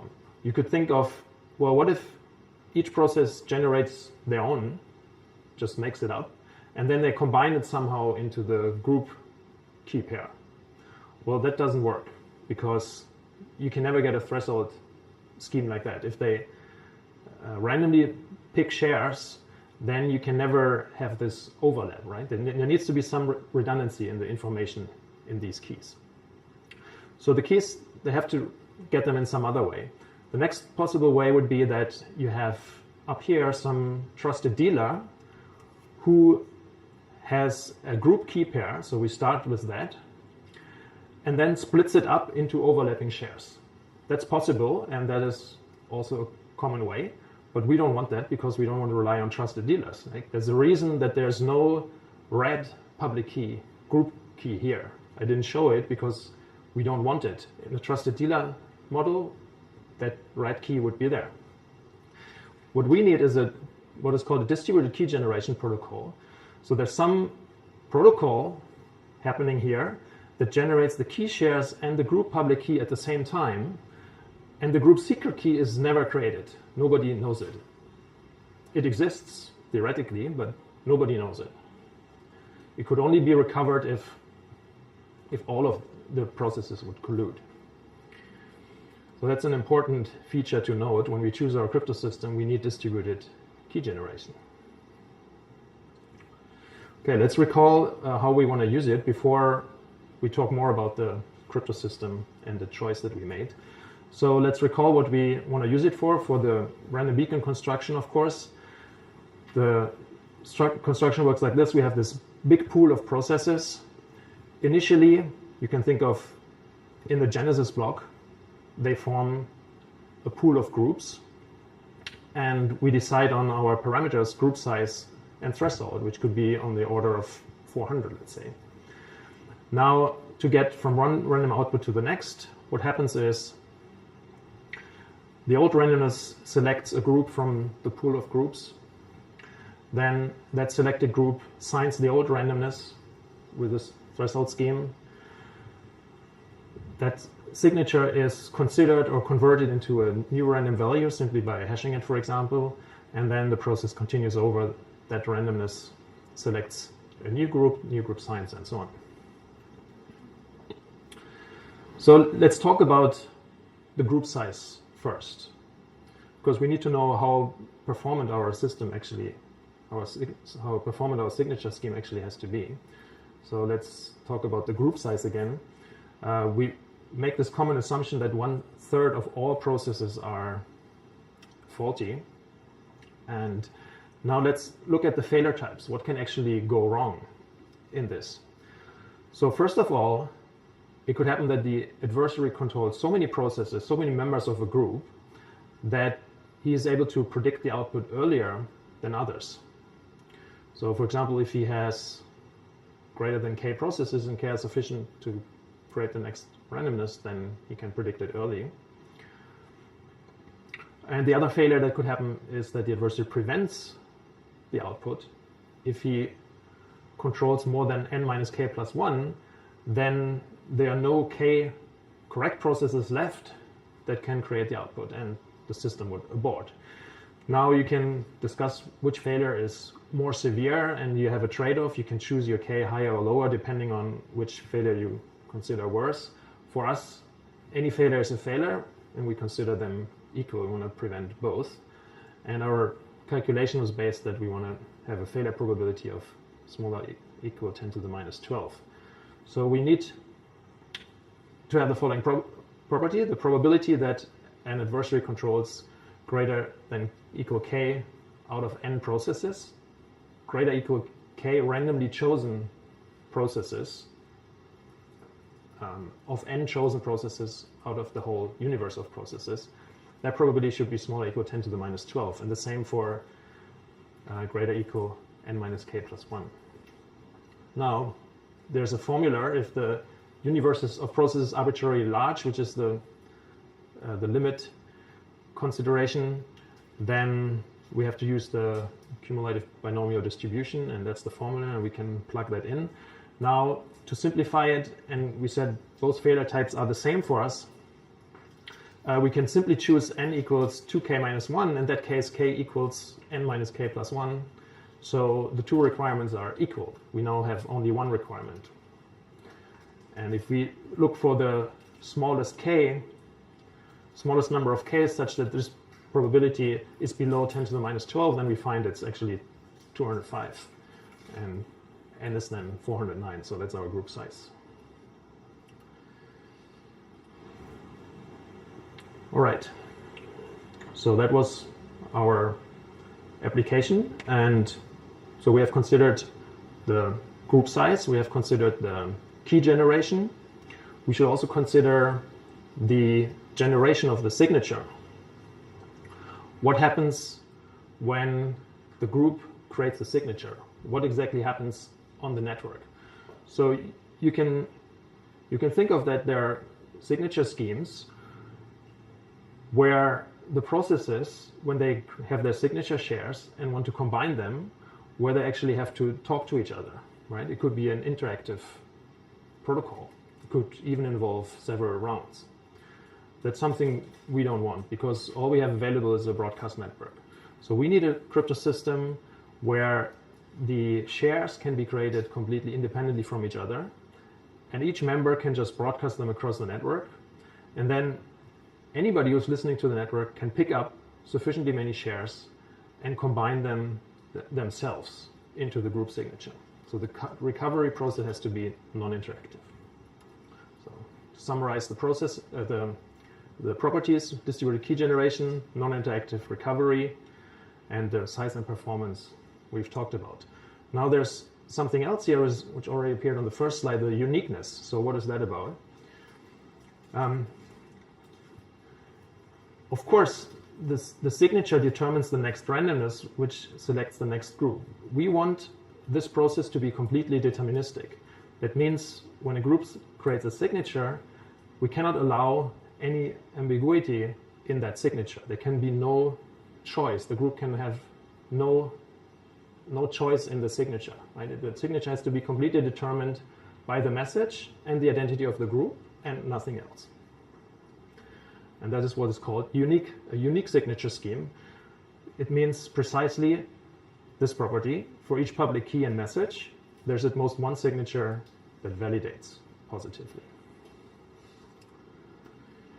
If you look at examples of signature schemes and check if they have this property, so there are two families. There's RSA, and then there's this family of Elgamal type signature schemes, which these three are an example of. Now, Elgamal is a randomized signature scheme. So it's certainly not unique. For every message and public key, there are not infinite many, but there are a lot of signatures that validate positively. Whereas an RSA is actually unique. It's a bijection between messages and signatures for a given public key. So Elgamal type signature schemes will not work for us. What about threshold versions? Do these signature schemes have a threshold version? Does anybody know the answer?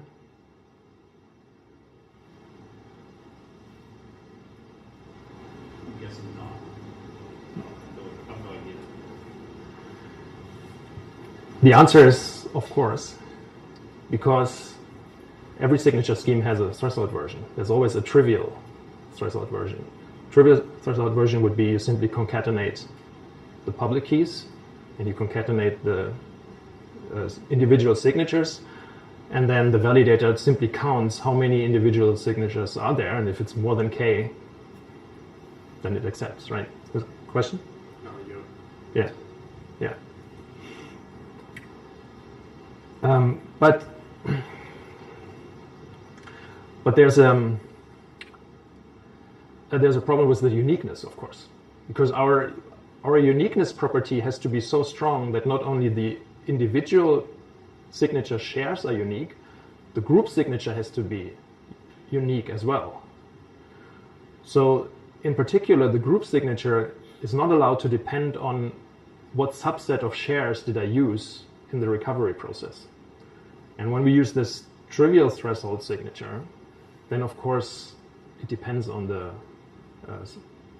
set of shares that I used, right? Because the group signature is just a concatenation of the individual signature shares. So it very much depends on the subset of shares that I used. Okay, so we have to actually ask the question this way: is there a unique threshold version that's not obvious? And we have to ask if the distributed key generation actually works for that specific unique threshold version. And we see that for RSA, this is quite difficult, because for RSA, I mean, you can imagine RSA private key is a product of two primes. So how do you let a group of people agree on a product of two primes without any member of the group knowing the primes? That already sounds quite difficult. Well, there is research. I'm not saying that it's not possible, but it's difficult. But we have an even better solution. We have the BLS signature scheme, which is based on pairings, as I mentioned. And this has all the properties that we want.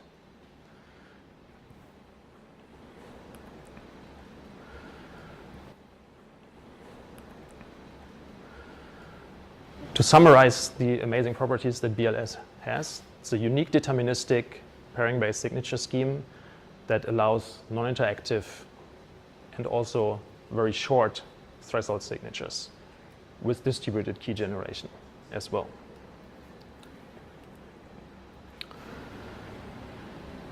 I can quickly mention how BLS works. The formulas are amazingly simple.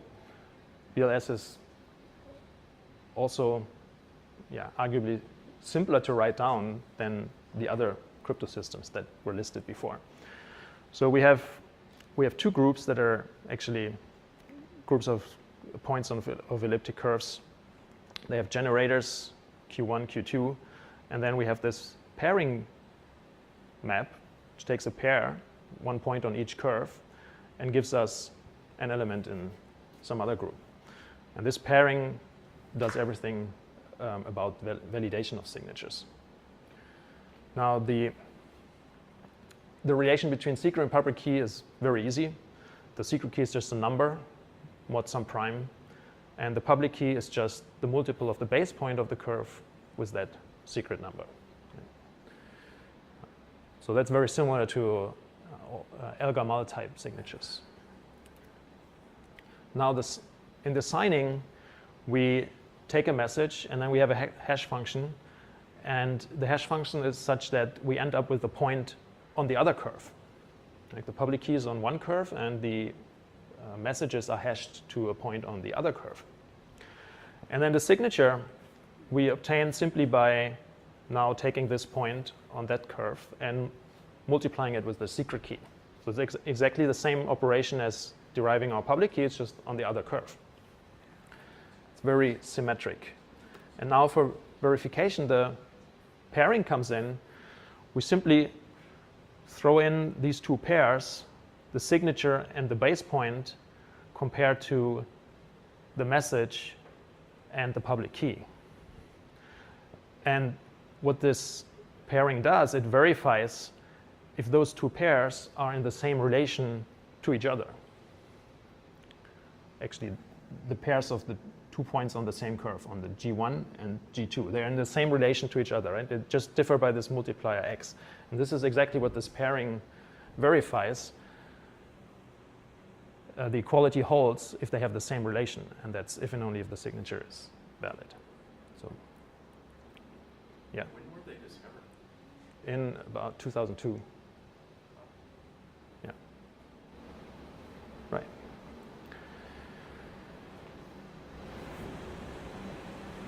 Okay, there's a code.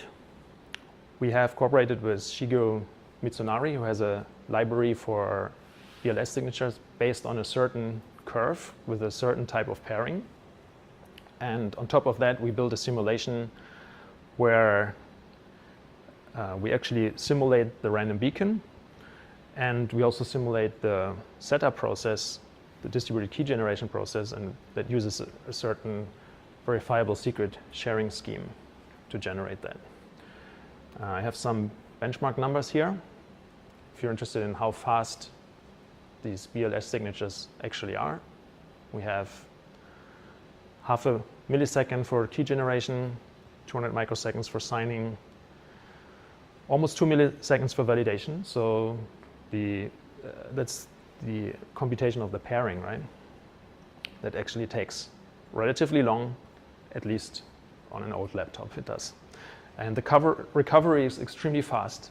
So that is very important for us to know, because as our random beacon advances, with every step we have to recover the group signature from all the signature shares. And as we know, our groups should be quite large, and we need at least 200 shares, but it seems to be not a bottleneck at all at 160 microseconds, right? I can show you a quick demonstration here.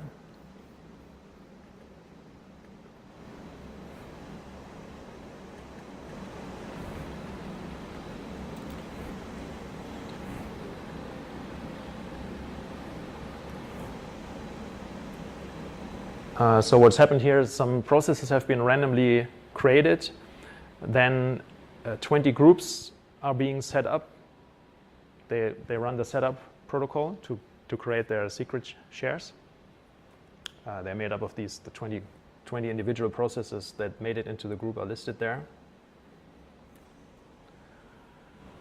Now 20 groups are generated.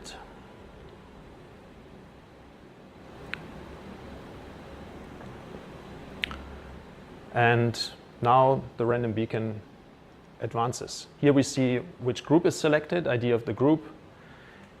Here we see the signature that they create, the group signature. And here's the randomness that is derived from that group signature, and that then selects the group in the next row over here. So that's this. Are those numbers truncated? Yeah, this is the first 2 bytes of the 32-byte numbers that are behind it. Right, so we have a group size group size is not listed here. This is, but I chose 21 processes in each group, and 11. The threshold K is 11. So that's the speed with which it advances if I simulate all processes, like the whole network, right, on one computer. So you can imagine that it's not going to be a bottleneck running only one process on a computer, even if the thresholds are, if the 200 and the group sizes are 400. And this is a benchmark for just the BLS part itself. Right, we have the half a millisecond pub key generation and so on this computer here.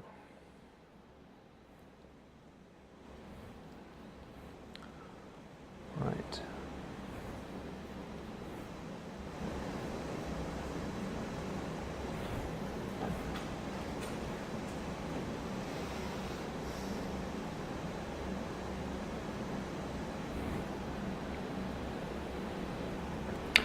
Okay, next I want to explain in more detail how the threshold relay chain, which so far is an empty chain, right? All it does is create random outputs. We haven't been mentioning any transactions, transaction validation, fork resolutions, because there are no forks in the random beacon. Any of that we haven't mentioned. So far it's just an empty chain, and I said that all processes are registered in the genesis block of that chain, right? So I haven't explained yet how actually new processes can join the network and how new groups can be formed, right? I haven't mentioned that yet. So we have to link it to the actual blockchain. So this is exactly the same diagram we saw before, except that it's now laid out horizontally. So we have randomness, randomness gets signed by a group, creates new randomness, the new randomness selects a new group, and so on. Same procedure as before. Now, how do we bring the blockchain in? Dominic explained the slot protocol that we have. We have different slots, 0, 1, 2, and so on, extends further. Each randomness selects block makers randomly from the pool of processes. But the pool of processes, by the way, it can be the same as the processes that support the relay chain, but it can also be a different pool, right? The block makers could be a different pool of identities. The block makers are randomly assigned to each slot, and if they are, they get the chance to create a block candidate. And then the block makers in the next round, when they create a block candidate, are free to reference any block from the previous block height. Of course, they have a strategy, and correct processes follow the strategy. They select the block which is the tip of the heaviest chain that they see. So we have weights assigned. For example, block 0 gets weight 1, slot 1 gets weight on half, and so on. It's one possible weight distribution, exponentially decaying weight. So in this example, we have a green chain and we have a blue chain, and the green chain has a heavier weight because it advances on a smaller slot number. So if you give it points, for example, then the green chain can end up with 3 points versus 1.75 for the blue chain, counted from the point of fork, from the last point where they were identical. So here we see the distribution. We have some parameter which defines the exponential decay of weight from one slot to the next. One possible choice is 1/2, but it's not the only choice. I could choose any number between 0 and 1 for that. And we're interested in what would be the optimal and how does the choice of Q actually relate to the speed or to the time it takes until we achieve finality. Like for example, in Bitcoin, one is often advised to wait for 6 confirmations. That is based on some calculation, and it's based on some assumption on how much hash rate the adversary has. Yeah. I haven't quite caught the slot idea there. I understand that these are. Is there just 3 slots again? No, there are more. They're infinitely many. So it's the weight just decays exponentially. I've only shown the first 3 slots. It's also just created by using the randomness to order the set of processes in the network. The reason there are multiple slots is that for each slot, in this design at least, this time, there's a single block maker, right, which could theoretically fail. And so you can consider the higher numbered slots as fallbacks for the lower numbered slots. Okay, great. Yeah. But you have to distinguish them. So if it appears that slot 0 hasn't produced a block, but then it turns out that he actually has, then you want to give him the priority. That's why you assign him a higher weight. Okay, right. Great. Got it. So where does this number of 6 confirmations actually come from for Bitcoin? If you throw the numbers in the formula, then you see that actually if you assume that the adversary has 10% of the hash rate in Bitcoin, and the probability that he can overtake the chain that you see, you want that probability to be smaller than 0.1%, I think. So it's still a pretty high failure probability. So with those parameters, you get to the 6 confirmations. So it's actually not that strong, the 6 confirmations, right? So if the adversary has more than 10%, he can still overcome your chain with a probability of 0.1% or higher. we, in our system, assume that the adversary controls 1/3 of the processes, which is a much significant difference to 10%. And this is what we saw in simulations.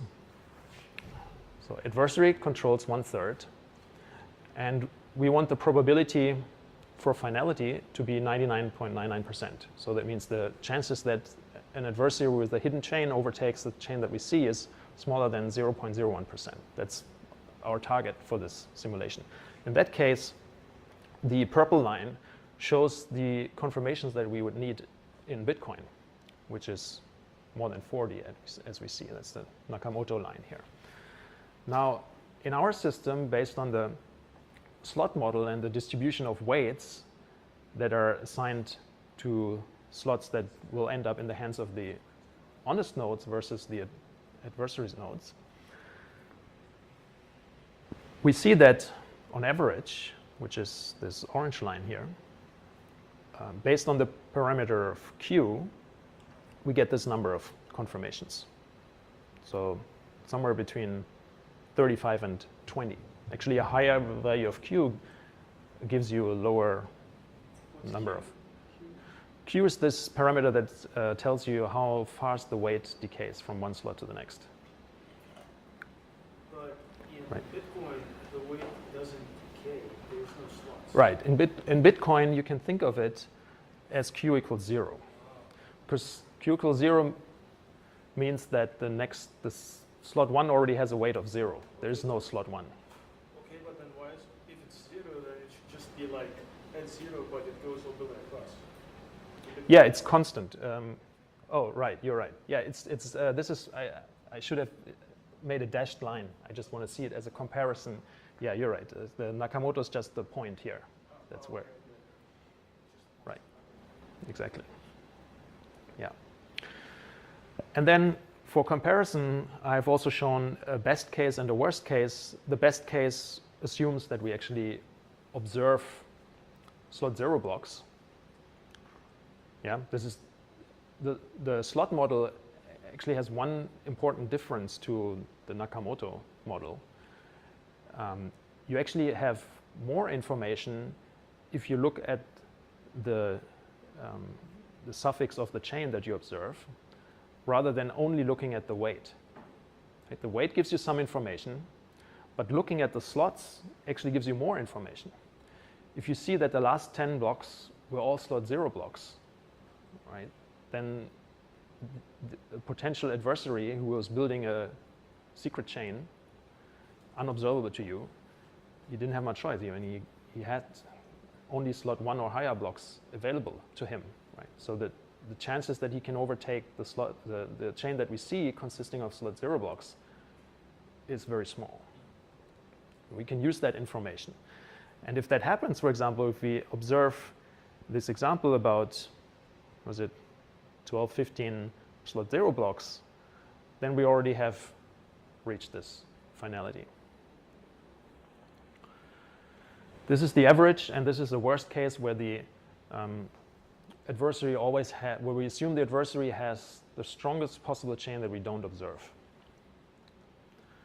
And that is actually a reason higher Q values create a larger variance here. There would be a reason to choose a moderate Q value somewhere in the middle. So 1/2 is probably going to be a good choice with a good trade-off between not too high variance and good average confirmation time to finality. Right. Yeah. Could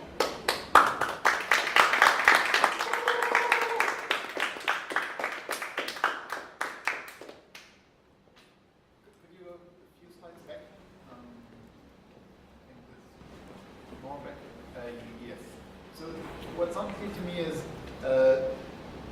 so in the bottom part, it seems like there are it's decided which transactions go in, right? Exactly. And Yes. part of the transaction might be, I guess, that new processes are added. Exactly. Yes. So it's not clear to me how the next group can be picked independent. I mean, They wouldn't be live straight away. It wouldn't take okay. So there's a bigger delay.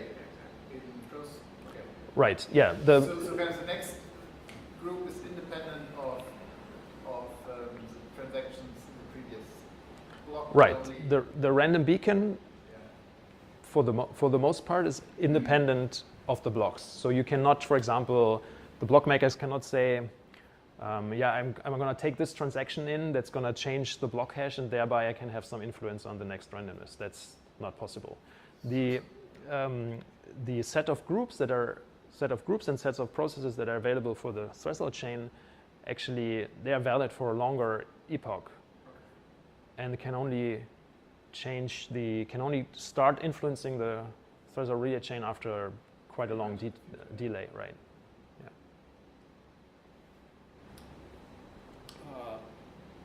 So I'm sure this was covered there somewhere in one of these presentations, but I didn't catch how the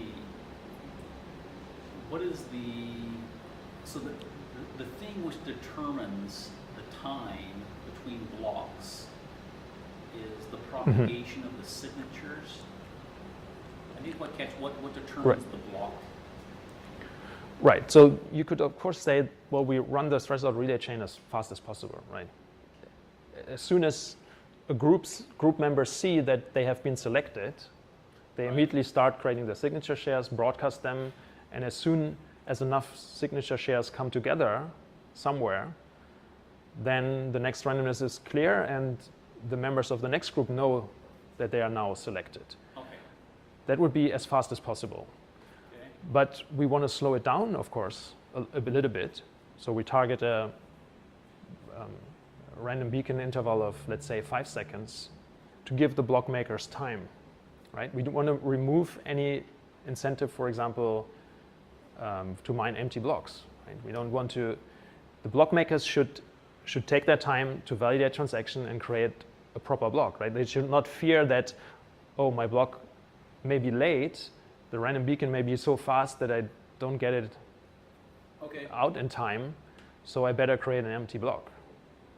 That's something we have to prevent, right? And so, and remind me again, I guess Dominic had a slide on this, but remind me how this delay, what is the mechanism for that?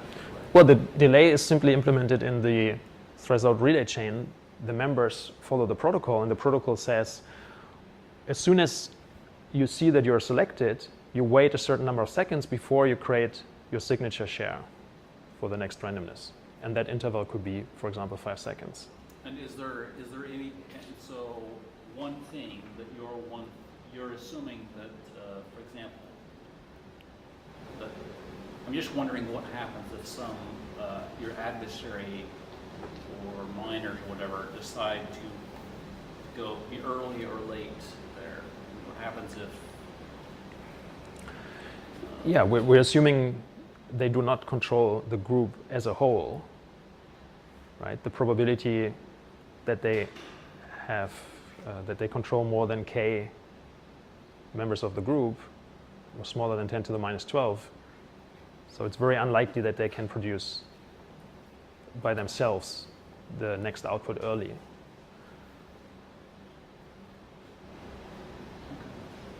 Right? As long as the honest nodes behave according to protocol and wait 5 seconds, then before 5 seconds, we'll never get enough shares together.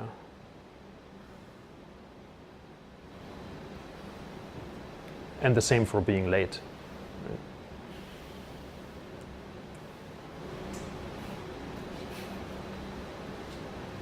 Okay, are you guys? Oh, I have a question. So, can you mine this like Bitcoin? Like, is there like a block reward? And if so, can you mine it? You have to have, like, is the mining algorithm specifically better to use in like an FPGA or a video card versus, or like on a GPU versus just a regular CPU? Or do you need, let's say, lots of RAM like you would for Zcash? So to mine, so for what does it mean to mine? I've put the word block maker here. You could call it miner, but I prefer to call it block maker because I don't want to give the impression that there's mining in the sense of proof of work mining behind it. So if you're an identity in the system, you're registered as a block maker, then you're rewarded for if you are called by the random beacon to create a block and then actually create a block, then you're rewarded. Like if your block makes it into the chain, of course. So you don't have to do any physical work for that. You don't have to do proof of work for that. However, the next question would be, well, what do you have to do to actually become a registered mining identity? And that could be either by putting down a security. Potentially there's proof of work in the creation of identities. That's right. So Yeah. now, so one more question. So, but if you do want to do proof of work, do you need to have like an FPGA or a GPU, or like how would that look like? We haven't decided on what kind of algorithm that would be. Yeah. So for the most part, this fits within the proof of stake family, as in you've deposited either some like something of economic value, or you have provably expended value in order to get a stake, and that it's by the stake that decisions are made on who gets a shot at ongoing. Well, it falls in the proof of stake category if you say that your identities are created by making a stake deposit in that case. But you could also, in an alternative system, say that identities are created by solving a proof of work puzzle. Which is still, Like, it's just, right? Then you would externalize the cost for creating an identity if you rely on proof of work. Whereas, mildly well, it's agnostic to that, because you could also use this in a private blockchain where the identities are simply known to everybody and they are semi-trusted identities. Right? I'm just trying to think Yeah. how to describe Then- the public instance, or the public instances with the Dragon chain, and then is there a particular name for the other one? The other planned one? Pardon? There are plans for the Dragon chain and the other one, yes? Mm-hmm. Yes. Was there a specific name for the other one? Or is it just like the chain? The Dfinity chain. Okay, so Yeah, the Dfinity chain, right. the Dragon chain spin-off. Okay. Yeah. Mhm. Other Yeah. quick question. So I'm assuming that there's going to be a block reward that's separate from any gas, right?